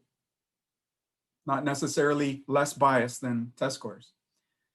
Non-submitters of scores are more likely to be students of color, first generation, and Pell eligible students. Non-submitters of test scores are admitted at lower rates, but they enroll at higher rates. And this is, I was trying to map onto John's mapping of families, and I think this is consistent with that. Non-submitters have lower high school GPA and first year college GPA. However, graduation rates appear to be similar for both groups in those test optional schools. The big point is there is no experimental evidence that exists for the effect of test optional. We have not done the experimental study to see what the effects are of being test optional. I will say that I have looked at a few of the schools that have gone test optional that have also claimed increases in diversity on their campus. And in those schools that have seen increases in diversity, there are also schools that have also engaged in active recruitment and improved student support services on their campuses. So it is not just test optional that is changing demographics on the school campus. In many cases, we see that schools that go test optional become more selective because test optional schools get more applications and they admit the same number of students. So they get to report that they become more selective. And many of them do not necessarily select different types of students. The composition doesn't necessarily change because of the test optional. When the composition of the incoming class does change, we see that it is associated with other efforts like active recruitment and improved student support services on campuses. There are alternative indicators, and I've phrased these alternative indicators to kind of uncover the source of the information. So I mentioned all of these things about transcripts, letters of recommendation, leadership opportunities. What those probably represent are school and community resources, teacher quality and teacher experience, the course offerings provided in the school, access to cultural activities, and acknowledgement of the value that students from various cultural backgrounds bring to their schools, and then opportunities for leadership roles. These are highly sensitive, that is variable across the country, to economic and racial segregation, implicit and explicit bias. So whatever the tools of selection are, we need to attend to the quality of those tools and the quality of the indicators. There's an approach that has been written about just recently in the educational measurement literature about constrained optimization. It is an integer linear programming approach where we can maximize an educational criterion, such as grades or test scores, with a constraint on the desired class composition. What we've seen in a few applications of constrained optimization is that it secures greater diversity while maintaining academic excellence in terms of college preparedness and college performance, for the moment, relatively poorly defined in terms of grades and test scores. Okay, so this has not been applied in a holistic application review process. It's been constrained in part just to demonstrate the potential of this use. So I want to show you a little bit about what folks have found here. I went right to the end.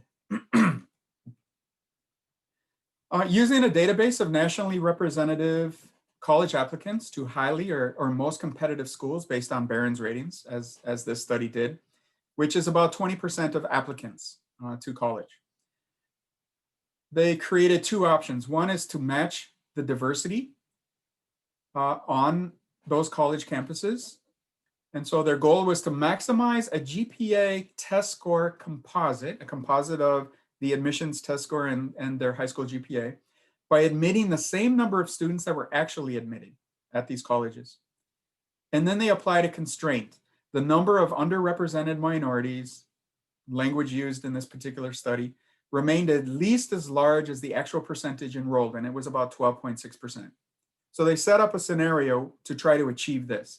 And then they had an exceed the diversity goal, where at least 20% from the underrepresented communities and at least 25% of students would come from lower SES neighborhoods and communities. From this simulation of a national database, the matched diversity model, through the constrained optimization, it produced the same percentage of underrepresented students, similar SES and gender numbers, but it led to higher admissions test scores, higher high school GPA, higher college GPA, and higher college grad rates than the students that were actually admitted. With the unconstrained optimization model, this was a simple composite ranking. So taking that composite of test scores and GPA and just rank ordering students on nothing else but those. It produced very similar results to the matched diversity constrained optimization, but the class was less diverse, only 7.5 instead of 12.6, with fewer lower SES students, 12.5 versus 14.4%. With the exceeds diversity model, that is to try to achieve a 20% diverse incoming class, the constraint optimization met all the demographic constraints. Academic results were superior to those that were actually admitted. Four-year college rates were slightly lower than the students that were actually admitted. So let me give you another case, a second study on constrained optimization, where they actually went to a large university and used their data from 2007 so that they could follow the students through and see how they performed in college. It was an arts and science undergraduate university with 3,894 admitted students. The goal in this particular study was to use that 3,894 admitted student population as an applicant pool. And the goal was to select 25% of those students, 974.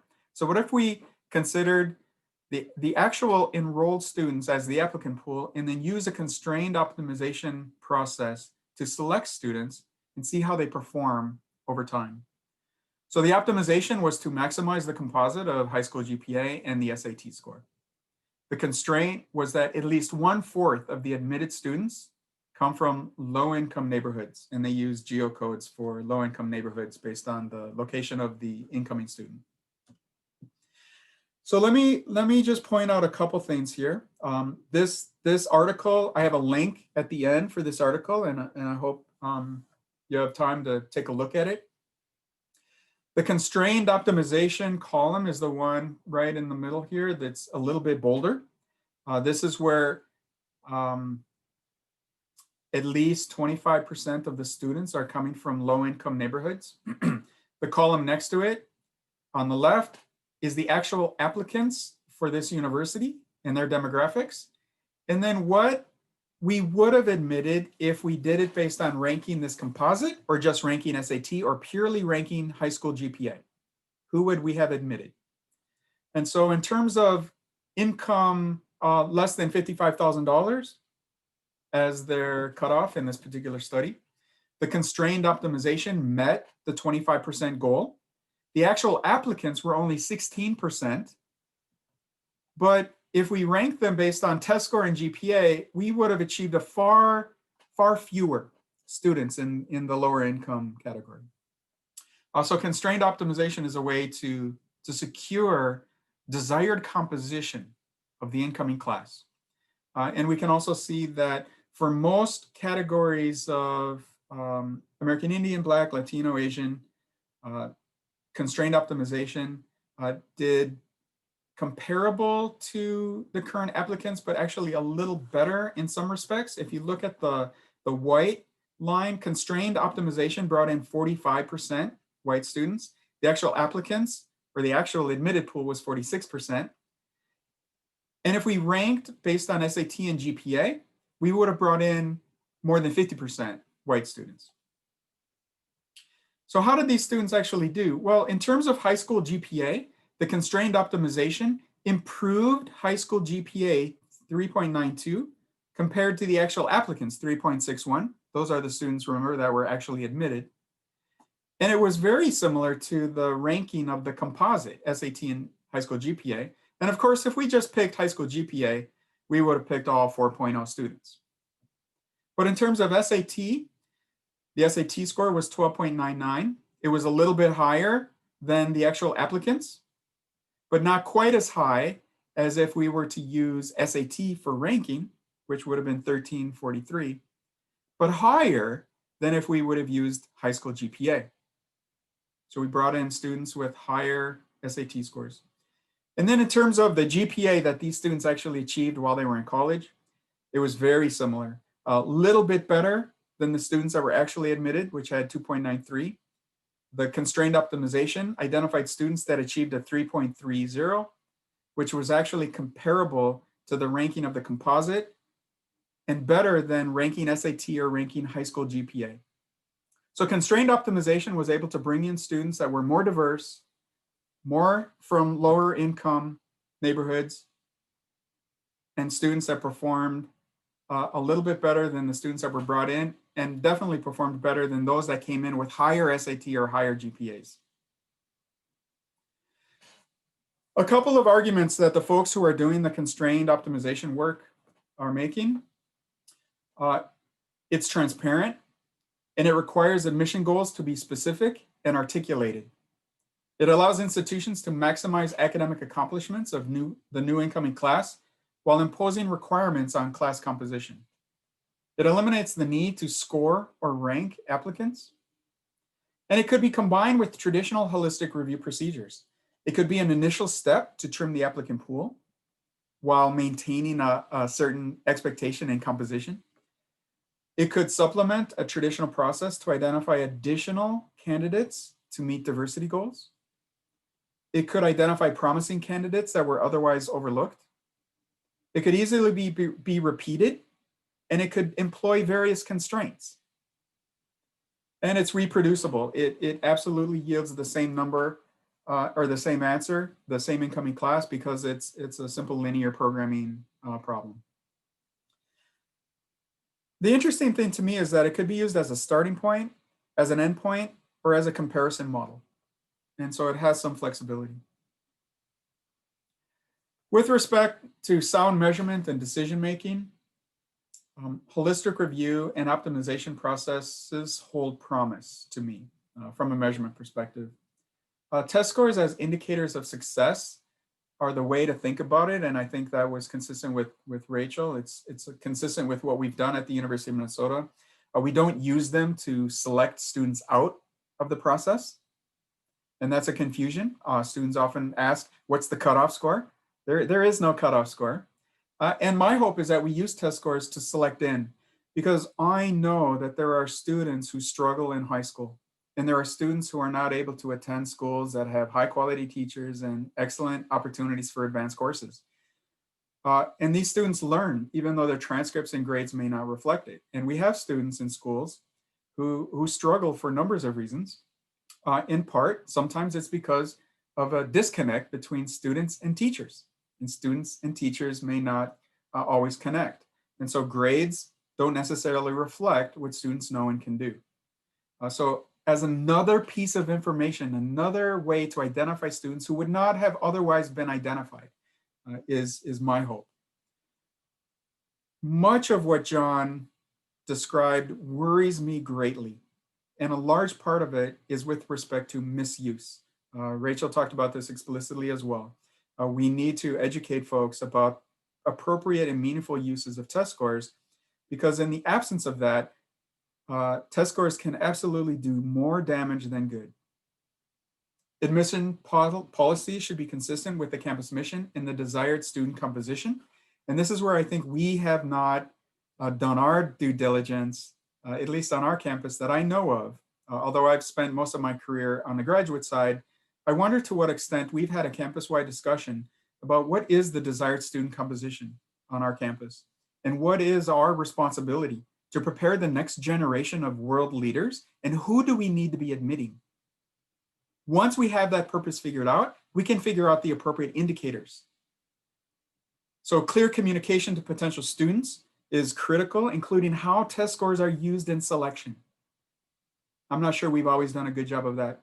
And then, of course, we've always known active recruitment and supportive campuses help in all of these efforts.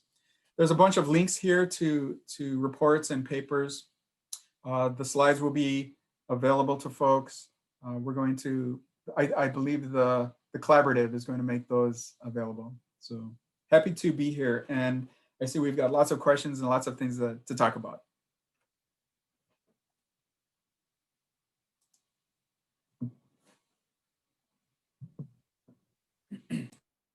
Thank you, Michael, and everyone. I'm actually going to see if John can help us moderate what's in the Slido. And we see that there are a number of questions there, but we also want to open it up. But before we do that, we do have a colleague with us who was asked to talk a little bit about their environment. And I think, Kevin, are you here? Hi, yeah, this is Kevin. Okay. Oh, there you are. Okay, I can Yes. see you now. Okay. So I know Bob sort of had an audience plant, but he wanted to actually have you talk a little bit about sort of how enrollment management is configured where you are, and then just we can open it up for questions and sort of manage Slido. Does that work for everyone? And John, we'll kick it to you after Kevin gives his update. Yep, and now would be a good time for people to upvote or add questions to Slido.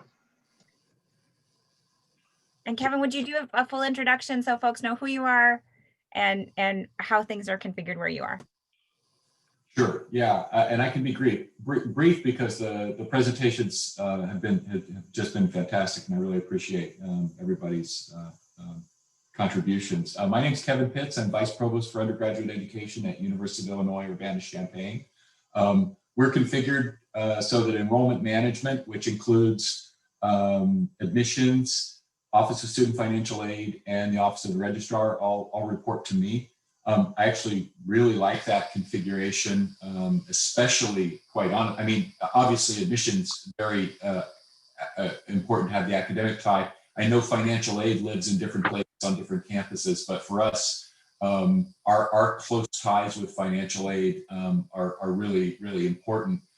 We on our campus have really emphasized need-based financial aid, not merit-based, need-based financial aid over the last several years. We've done this really with the blessing of our state legislature, as it's really been a way to pretty significantly improve diversity on campus, which is not so surprising, the correlations that you saw earlier between socioeconomic status, race, ethnicity, and financial need. So I think that's one of the things that's really valuable, I view on our campus. A couple of big things facing us, which have been touched upon a little bit already. One is the changing demographics. The Rust Belt, so to speak, if you will, the Midwest is seeing just a drop in students overall, and certainly a drop in students from underrepresented groups. We're anticipating in the state of Illinois, and we're about 75% resident, so we're not quite as resident heavy as Texas, but we're more resident heavy than other Big Ten schools, for example. We're anticipating about a drop of about 15% in high school graduates over the next 5 to 7 years. So that's going to be a major issue for us.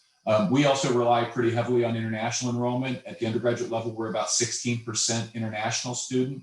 And of course, it's been challenging, of course, with COVID, but the longer term projection of international students is something that we're dealing with. Like everyone else, China, India, and to a lesser extent, South Korea are the real dominant sources of students for us. And so that's an ongoing challenge as we rethink what the longer term makeup of our incoming class will be year to year.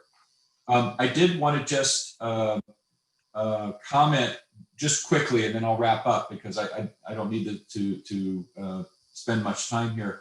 I think that the discussion we've had a little bit, or presentation on kind of testing and SAT, ACT, that's completely relevant. We're going test optional this year because of lack of access to testing, but still having the conversation about the longer term trajectory. And one of the things I think is unfortunate about that conversation is that I think the mindset of a lot of folks, not at this table, but at many other tables, is that if you're using the test at all, then it's the only thing you're using. And so trying to help explain to people how the test is actually utilized, just to take one example, we've got students in the state of Illinois who are 4.0 students. And I think this goes back a little bit to what Michael was talking about. These are 4.0 students. They're the valedictorian of their class. And according to the standardized test, they are not college ready. So, how do we deal with that information if we don't have any test score? I'm not advocating for keeping the test, but my point is that there are ways to use that information in a constructive way without really disadvantaging students based on groups and that kind of thing. So I think that kind of debate, I know it's going to continue on, but I hope it can be a more informed version of the debate rather than just why are you only using this one metric to admit or decline students, which is none of us are doing that. And then the last thing I just wanted to say about investments, I mean, we've invested very heavily in need-based financial aid, supplementing both, of course, federal Pell Grants, but also state of Illinois has a monetary assistance program, which is also need-based. And this has been fantastic. Our student debt is going way down, our diversity is way up, but of course there's tremendous strain now budgetarily. It's our single largest investment as an institution. We're investing over $150 million a year in aid, and close to 70% of that is need-based. But of course, it's under tremendous pressure now because of financial issues, both related to COVID and more generally drop in state support, things like that. Everybody agrees this is an important thing to do, and they see the benefit of this directly in our student body and also in student success, because if you can alleviate some of the financial stresses and strains, students can spend more brain cells on actually studying subject matter material. So everybody is for it, everybody's supportive of it, but the question is, how do you maintain that level of investment with all of the other constraints you have as an institution? That's going to be an ongoing challenge for everybody. Thanks very much for letting me speak.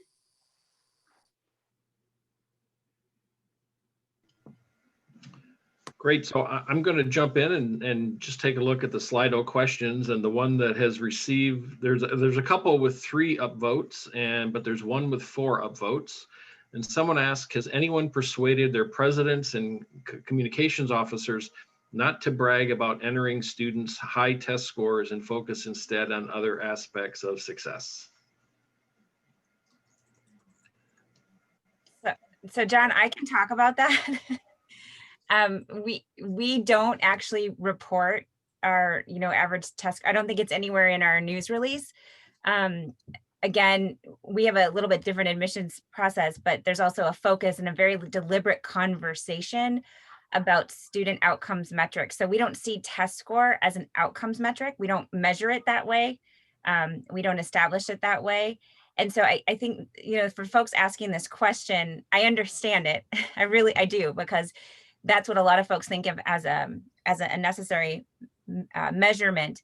But we do have to educate our leadership on our campuses, and we also have to continue to have these conversations. One of the things that we have to think about, and our faculty have to do this all the time, if you're talking with your dean and you need funding for your department or funding for your project, you're going to have to make the case for why it's important.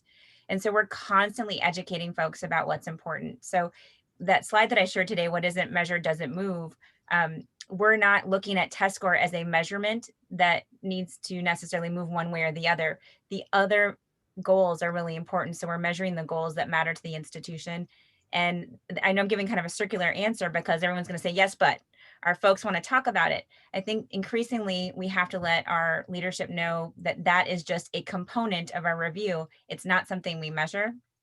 And actually, one of the ways to do this is if folks are enamored with test score averages because of rankings, you can actually show them how little impact that has on the ranking. And some of the things that have greater impact are actually your interactions and relationships with school counselors, the student outcomes, and your alumni. So I would say sort of educate yourselves and your campuses on what actually matters to the rankings, if that's something that your leadership is really focused on. But when we work with our communications folks, we don't give that to them as a measure to report in any news release. Yeah, one of the dirty little secrets about standardized testing and U.S. News and World Report is the fact that that number can be manipulated pretty easily. There's a big university in the South who will take students who are qualified for admission but have lower test scores and put them into a special online program, for instance, where they only take 6 credits and they're not counted in your first year student cohort. And what that does is, selection bias, and you're only putting into the measurement pool the students who have higher test scores. Others will, there's a big university in the East that takes large numbers, as much as 30% of their freshman class, and moves them into a winter or a spring term admit so that they don't show up on that fall cohort. And there are other institutions that have been super scoring, for instance, standardized testing, and when their competitors and peers and other institutions are not doing so. It's more common now, but up until 5 years ago, it was fairly easy to manipulate that score. And then finally, one big public institution in the Southwest takes a certain percentage of their low scoring students and moves them into a community college for the first term when they are kind of dual enrolled, but again, only taking 6 credits at the home institution, which causes their test scores to rise. So, if people understood and knew, that the tests really measure wealth and cultural capital more than they measure academic ability, people wouldn't brag so much about it. But even, with well-intentioned academic people, the circularity of the argument regarding standardized tests just kind of boggles my mind sometimes. John, one really quick thing I would offer also is that some institutions do a really good job of what I'm about to share. UNC Chapel Hill, as an example, does this, and we're starting to do this. But with the first year profile, that's oftentimes where it starts. And one of the discussions that's happening across higher ed is because many of us are very clear that the test score isn't the threshold for admission or not. We're starting to create first year profiles that are holistic profiles. If we're doing a holistic review and we're valuing a whole host of different things, even to bring in Michael's conversation, the context within which a student is learning, that they're a strong contributor, impactor in their environment, that we're focusing on those things. So if you have a chance, I would Google UNC Chapel Hill first year profile. It talks about leadership. It gives examples of the holistic elements that they're considering in their review. And that can help to set the tone, because our communicators are really looking to tell the story and we have to shape it. If there are no other responses to that question, I'll move to the next one. It says, which I suspect is less contentious. There are different models, student success run out of enrollment versus running it out of the Office of the Provost, Academic Affairs. Could you speak to the differences? And I presume, preferences as much as differences. I can take that one really quickly. We are in the provost office. I'm a senior vice provost in the provost office. So enrollment management and student success is situated in the provost office. I think that's really important because we serve we're part of the academic enterprise, academic affairs of the institution, and we can really focus on tying the things related to the classroom experience. We're talking with our faculty and staff. Right now, we're very engaged in what's happening in the online environment. We're sharing feedback with faculty so that can inform pedagogy.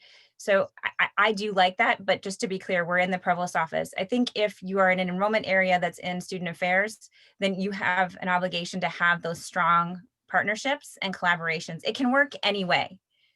I think back to the conversation today that you'll hear that if we have clear goals and we're committed really to those goals and serving our students and our university rather than being on stage, enrollment management and student success, it's a whole set of support structures. Our students are on stage, our faculty are on stage, our units are support structures. So regardless of whether you're in the provost office or student affairs, if you have that thinking, then it can work. You just have to have that commitment to collaboration and outcomes. And I would add, in theory, you don't even really need an enrollment management function as long as you're doing the things that are part of a good enrollment management organization. And so we are also, I report directly to the provost, and our division is in the provost office, because we believe, and I think a lot of places believe, that things like admissions and academic success are really the purview of the faculty, and should be, and are rightly thus. And therefore it makes sense that I'm in meetings with the deans as opposed to just the CFO, not treating it like a business function.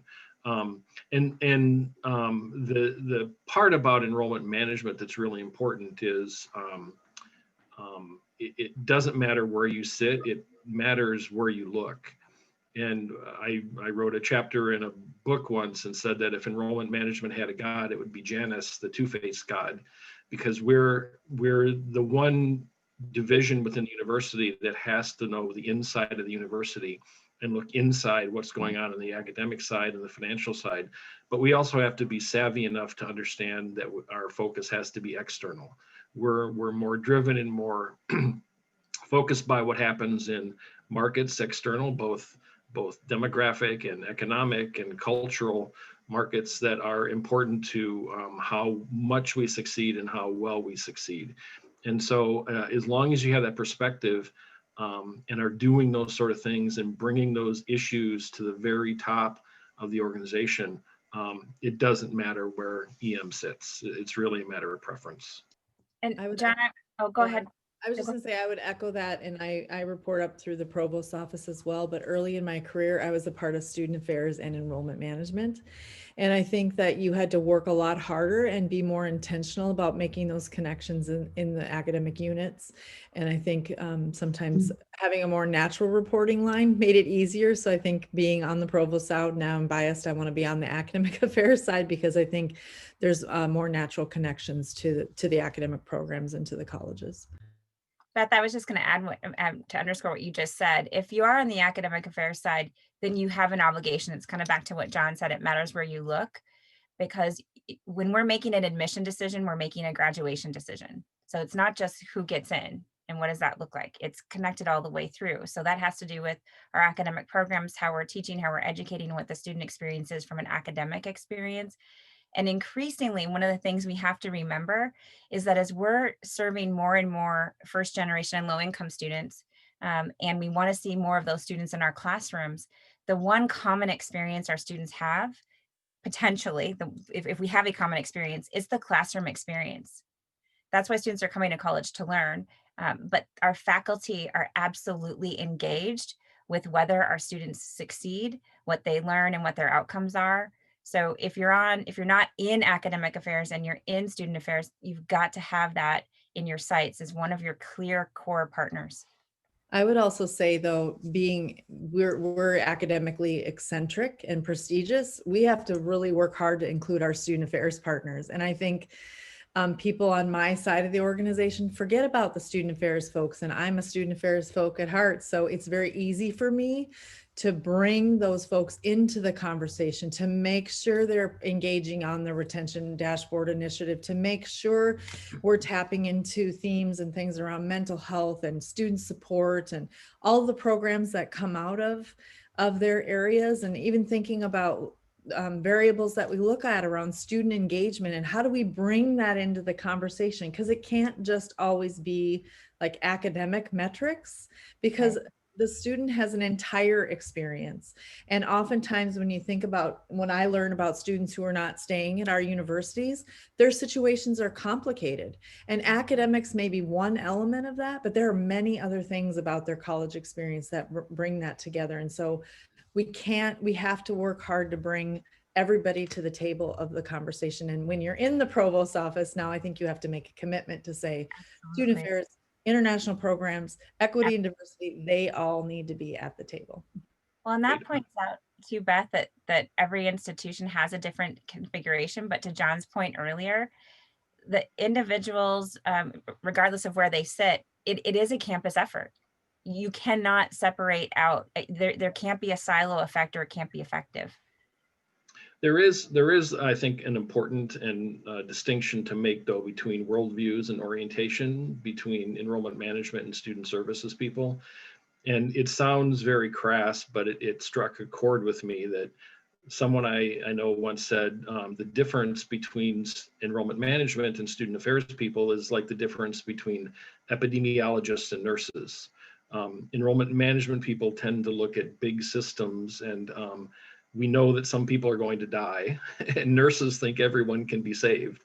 And so, that's a sort of interesting way to look at the difference between the two.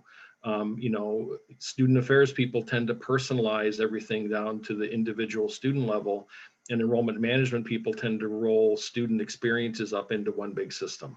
And in order to be successful, you really need to have a foot in both worlds. It can't be an either or. So as Beth indicated, bringing your student affairs colleagues in brings certainly a real grounding effort to enrollment management systems and processes, and exposing them to sort of bigger systematic issues helps them understand their work too, I think. I hope anyway.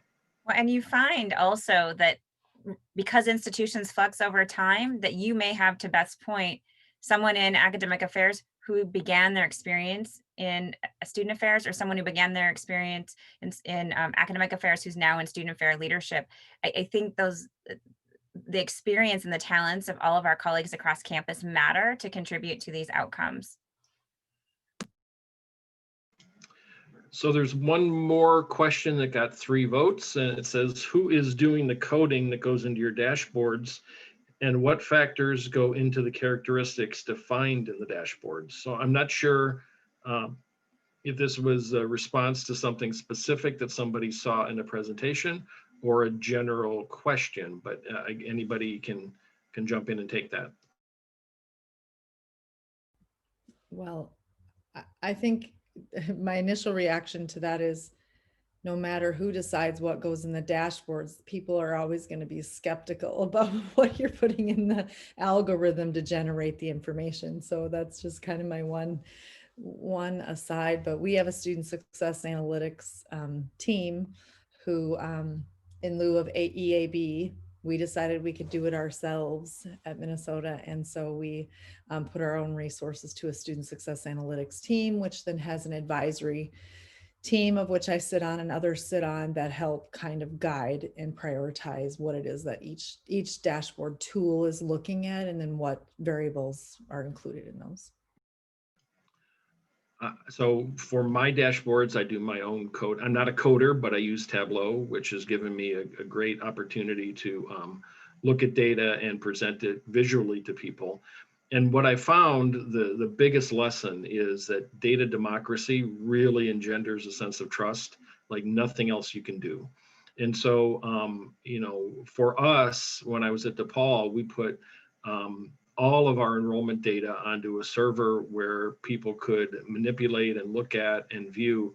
And having the ability to go in and see trends and data at a granular level without revealing student identities or violating FERPA in any way, really engendered a sense of trust that when we said something, people believed it because we put it on the web for everybody to see. It wasn't one version of truth one day and another version of truth the other. It also, I think, helps people understand that saying something like, what's enrollment look like this fall, is a pretty vague question that you're not going to be able to answer with a single response.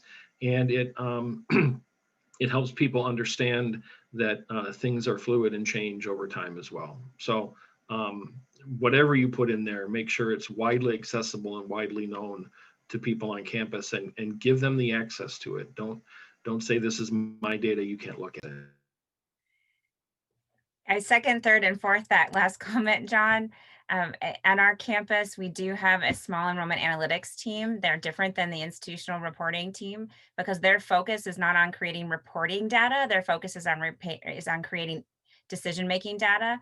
And we meet, we had a training a week ago. We had over 100 faculty and staff members from across campus who attended so that they know what access they have, they know what they can use. We meet with analyst groups across campus. And we're using that as a tool as we meet with the deans and the associate deans. And then of course our colleagues in vice president student affairs and dean of students have access to it.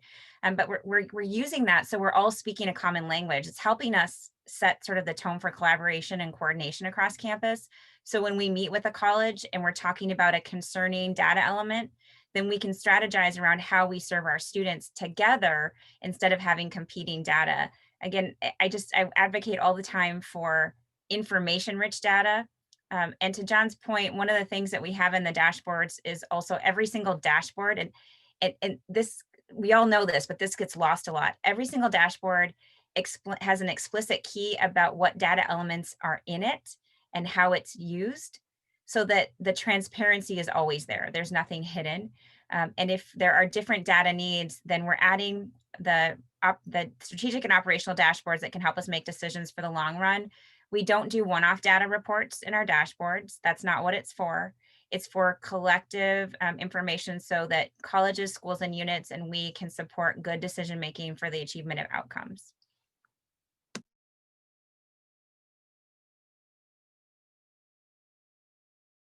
And the only other one, so I think we've covered some of these in our responses. This would be, if you have another question, this would be a great opportunity to stick it in there. Let me review the ones that have come in quickly. Oh, I'm sorry, there's one more that's been uploaded. Do you recommend using test scores to market campus services, such as writing center, or to recommend courses? Do you go further and actually require? So I think that might also go to placement and the extent to which test scores are used for recommending or putting students into specific student services.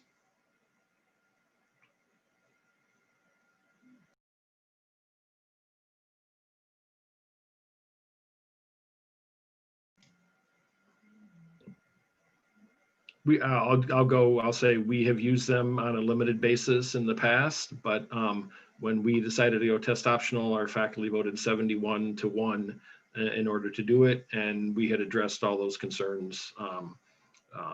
Given that we're about 75% Oregon residents, and we know from specific high schools how academic performance in those high schools translates into the need for support or student services here. I think I would say in the test score question specifically, test score alone is not something that we would use to focus on resources, but it is part of a sort of a broader set of collective indicators that we're using to identify which of our students coming in would participate in a very deliberate student success program.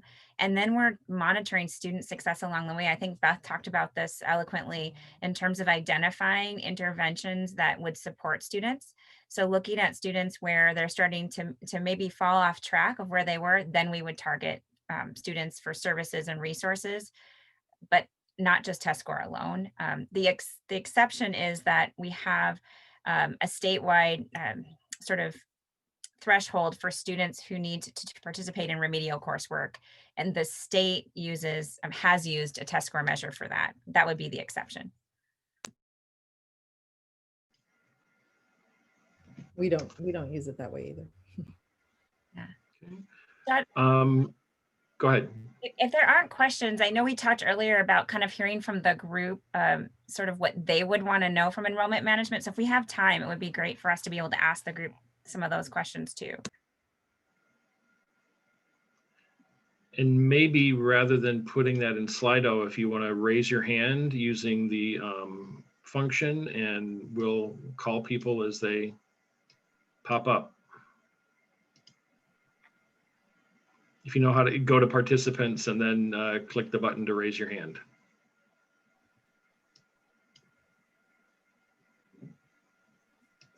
One of the questions that we came up with for you all was, in your role, if you don't have enrollment management in your portfolio specifically, what information do you wish you had from your enrollment management colleagues, wherever they might sit, that you don't have? What could improve the relationship or the collaboration?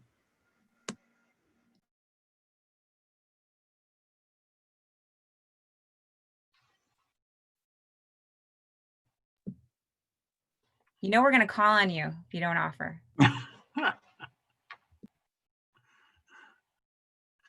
Yeah, people are getting a little quiet on us, aren't they? I notice a number of folks have had to leave the workshop for probably they have jobs and are busy. But this would be a great time, as Rachel's pointed out, if anyone has any last minute pointed questions they want to pose to this really august group of experts in enrollment management. This is your last chance, and then we'll wrap up and give everyone back a little bit of time. Hey, Bethany. Hi, I have really enjoyed this, and what a good question. I've actually been texting back and forth with our vice president for enrollment as y'all been talking, saying, hey, what about this? I'm sure he's not enjoying this as a peppering with questions as we're going forward. Your dashboard model, the idea of integrated student success along with the admission stuff, I think is the kind of thing that I don't think we do well enough. That we become de novo and we kind of start all over again. And I'd really love to see sort of that. And I also have all these technical questions, like are you using Salesforce, or how you build and use that data? So that's my comment and my question. I can answer real quickly. I'll share with you, UT Austin is still in a mainframe student information system. So we all have data challenges. We have data challenges, but we're extracting the data, and like John was mentioning, we're putting it in a Tableau system so that, and Beth mentioned this as well, so that it's easily accessible and folks can play around with it as they wish to. And it allows for people to look at a particular lens. So our deans can look to see, if, for example, in our College of Engineering, we've been increasing the enrollment of our first generation students. And so we're working with them. I've got a colleague on this call right now who's in our student success initiatives, who works with them to make sure that our advising support is there and that our faculty are aware of who their students are who are coming in. So that college can drill down to see who their first generation students are, where they're coming from, what their major interests are. And that helps us to really set the tone for here's who's coming, here's who we have to support. And it's back to that becoming a student ready college context. But it's easier than it sounds, because we really just started with taking the reports that we would do and putting them in Tableau. So you don't have to, I think one of the things that we're all challenged with is we have this incredible vision of what it should be. And just, this is a true story. We rolled out our dashboards. We had some dashboards in student success that were available to some advisors and some folks on campus. They weren't readily available to deans and everyone. And so we started to add, the admissions information was sent out once a year, right? So we spent some time putting these dashboards together. And so in my second year at Texas, we rolled out the dashboards to the associate deans and the assistant deans first. And this was after listening, hearing from them, showing them what data was available. And I was really excited. I remember this meeting. I was so excited to go in because I thought, this is what they've been asking for. They're going to be thrilled. And it was an in-person meeting because we weren't in virtual times. And we presented, we actually scheduled time during this presentation for them to workshop it. So we had staff walking around to answer questions. And you could have heard a pin drop. I thought, oh my goodness, we missed the mark. We've spent the last 9 months listening to people trying to build this out. And so then I started walking around and asking folks, is this not what you wanted? Was there something missing? And literally I kept hearing, no, we don't know how to react. We didn't know we could have access to this data. We've been asking for it. And so then, fast forward to one of our trainings last week, we have over 100 folks attend. We had 5 deans attend. So folks are engaged. And I think the point, and, Beth talked about folks are skeptical, or, John mentioned make it accessible. When you consistently make it accessible, you can identify where you are measuring things differently than our colleges are. So one of our colleges, as an example, may not measure iPads, right? Because they're looking at who's in their college. And so our dashboards have to crosswalk that. We wouldn't know that if we weren't asking what was needed or if they weren't asking for it. So when we get a one-off report request, we look at it to see, is this translatable? Does it match our overall goals? And can we load it? But we're not trying to, you don't let the perfect be the enemy of the good, is what they say. You just got to start. And then your colleagues on campus will tell you if it's working for them. We use the dashboard content in every meeting we have with the deans to talk about enrollment and student success. We use the same information at every conversation. In our monthly associate deans meetings, we use the same information. At our student success advisory committee meetings, we use the same data. Bethany, send my apologies to David for all the disruption I've created in his life. I was thinking that too. I wrote down, oh, David, I got to follow up with it.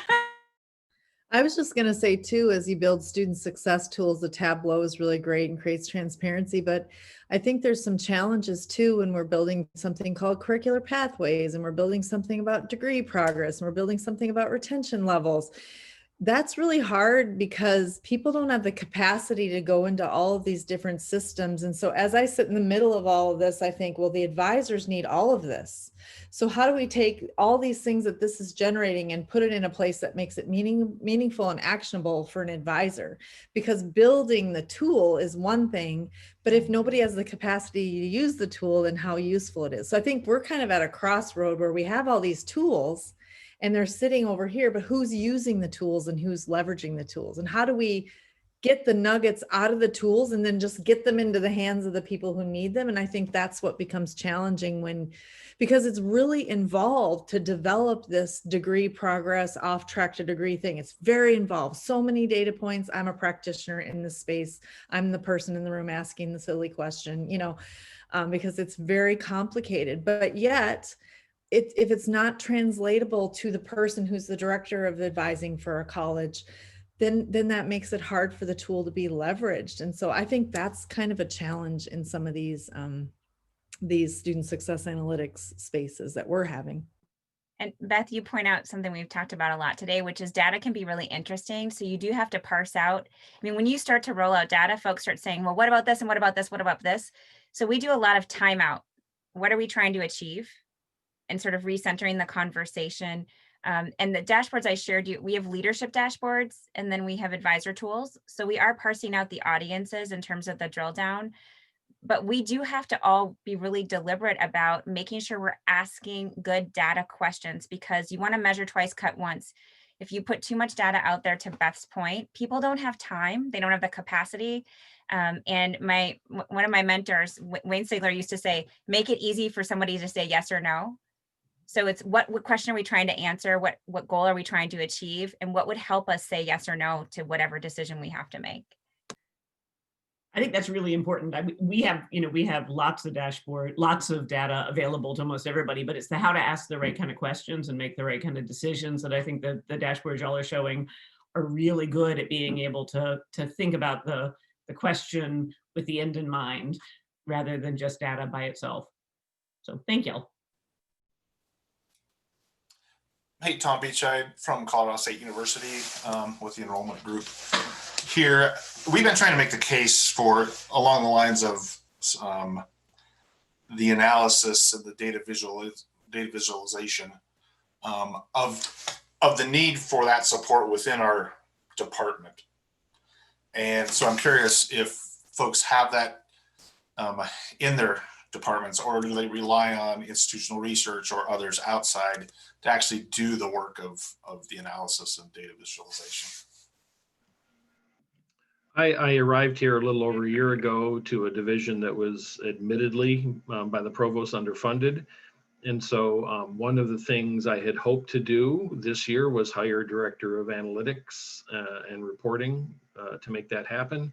And then, of course, the world came down with a virus. So that's on hold for now. Currently, I'm unfortunately the one having to do the creation of the reports and the dashboards, but I hope we have a new CIO who's very supportive of enrollment management and of our need as an institution to do better analytics, reporting, and making data accessible to people. And so we're making slow progress, and the people who are in institutional research and information technology are actually sort of energized by the ability to make information public and to present it in ways that are compelling and useful to people. So I feel like even though I didn't get my Christmas wish list, I think we're moving in the right direction. The Office of Undergraduate Education has 3 data analysts. One works with admissions. One has kind of a dual report to the Office of Institutional Analysis, which is where OIR is. And so there's certainly connections and collaborations there. And one who does a lot around financial aid and modeling and tuition modeling, but it's all in the Office of Undergraduate Education. So it's in addition to, and then the Student Success Analytics project was just a 5-year project, of which we're coming to an end, and not sure what the future of that project will be and how to support those particular roles. So full disclosure, when I accepted the position at Texas, I wrote an enrollment analytics unit in my contract. Like that was part of a condition of the position. So full disclosure. But I've had it, both ways. Beth is familiar. We didn't really have dedicated folks necessarily to some of those aspects at Minnesota for some time. And even if you have an enrollment analytics unit, you never have enough resources. So it doesn't actually matter. But why it matters, I mean, in terms of, people say they've got this unit, there's always more to do. But it does matter that you have, whether it's in your institutional research group or whether it's in your enrollment group, it does matter that you have a dedicated team, because anybody who's good with data can pull data. It gets back to the asking the right question. And when you're having to execute to whatever it is, you're having to put funds towards something, or you're having to identify a program, or you're having to correct some barrier or whatever it is, if the data that's being provided to help you with that is answering a question that's different than the macro question that's being asked, you have issues. And if the data being produced is being presented to your president and provost and it's coming to a different conclusion, then you have issues. So it's really, I think it's important to have, whether it's an enrollment analytics unit or a unit within IR that's focused on enrollment, because the enrollment, the practitioners, and Beth said this really well, the practitioner has expertise about what needs to happen, what data is actionable, and also what the goal is. And they're going to be the ones who have to implement. So as an example, when we use this data, I'll just mention our engineering school. We've got a great partnership with them, wonderful dean. She's incredible. But when we started identifying and recruiting students, they wanted to see more diversity in their class. We see more first generation students. So we started working with them, 9 months before students started to enroll, to actualize the advising structure to support those students. That would not have been a reporting or a question that would have been answered by institutional research. They report externally. And so that's the division of labor at our institution. We don't create data for reporting. We don't report to iPads. We don't report to CDS. They do, right? We don't support to state agencies.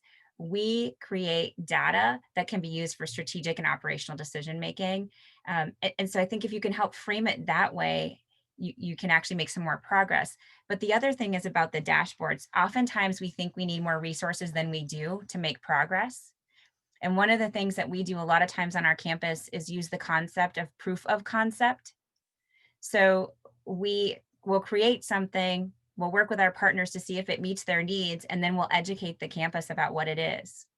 So, our graduate school right now is looking at how could they establish metrics that could help faculty and staff to make decisions. We don't have these same dashboards right now at the graduate school, but they now have a proof of concept with all the undergraduate enrollment and student success data that they can replicate. We know that it works.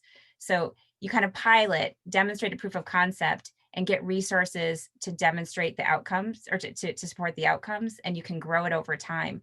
It's not an easy ask right now for resources in COVID, but let's be honest, at all of our institutions, it's never easy to ask for resources or funding. And increasingly, our presidents and provosts want to know, what is the return on the investment? How are we actually going to see the impact of this data, or the ability for us to help make decisions? And I'll tell you one other really quick thing. Oftentimes, folks don't know that enrollment can help ask these questions. So we create a lot of things that we need to make our decisions that can actually help the institution. So when we create a tool that could be helpful to another purpose, if we could share it, back to John's point about having full disclosure, then people can start to see the need. And this happened at UT. We have created a new financial aid need program, and we created a simulator, a financial aid simulator tool. Well, then our CFO's office said, hey, could we use that and adapt it to do tuition planning? So if you can be a partner in the work that the institution is doing, you may get some resources to do the work that you need to do. And you're also highlighting why that expertise is needed. So it's never an easy thing. And again, I said it was one of the conditions of me taking this job, but we weren't resourced really to have a full enrollment analytics unit like we need to. It's just, Tom, to your point, how do you make the case? I think you do so incrementally, and again, for the long haul. You're demonstrating to your colleagues on campus that you have expertise that's beneficial to campus, not because you have to own it, but because you can contribute in important ways to the academic mission of the institution. Great, thank you all.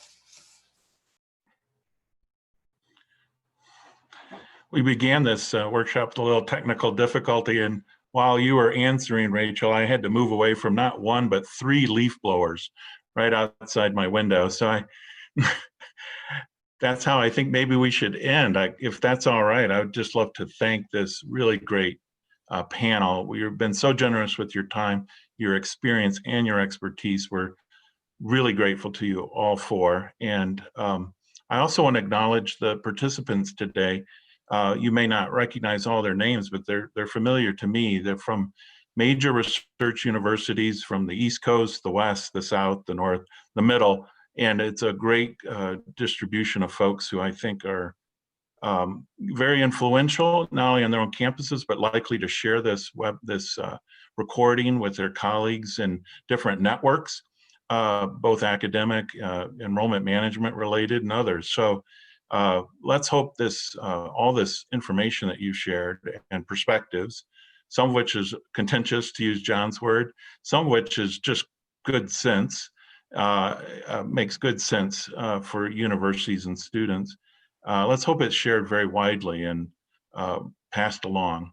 So on behalf of all the Reinvention Collaborative members, I want to thank the panelists again, thank the participants, and remind you that we'll be posting the slides, thanks to, again, to the generosity of the presenters and the recording, and we'll make sure everyone's aware of how to best access those. So without any additional words, I hope you enjoy the rest of your days, and good luck finishing up your semester.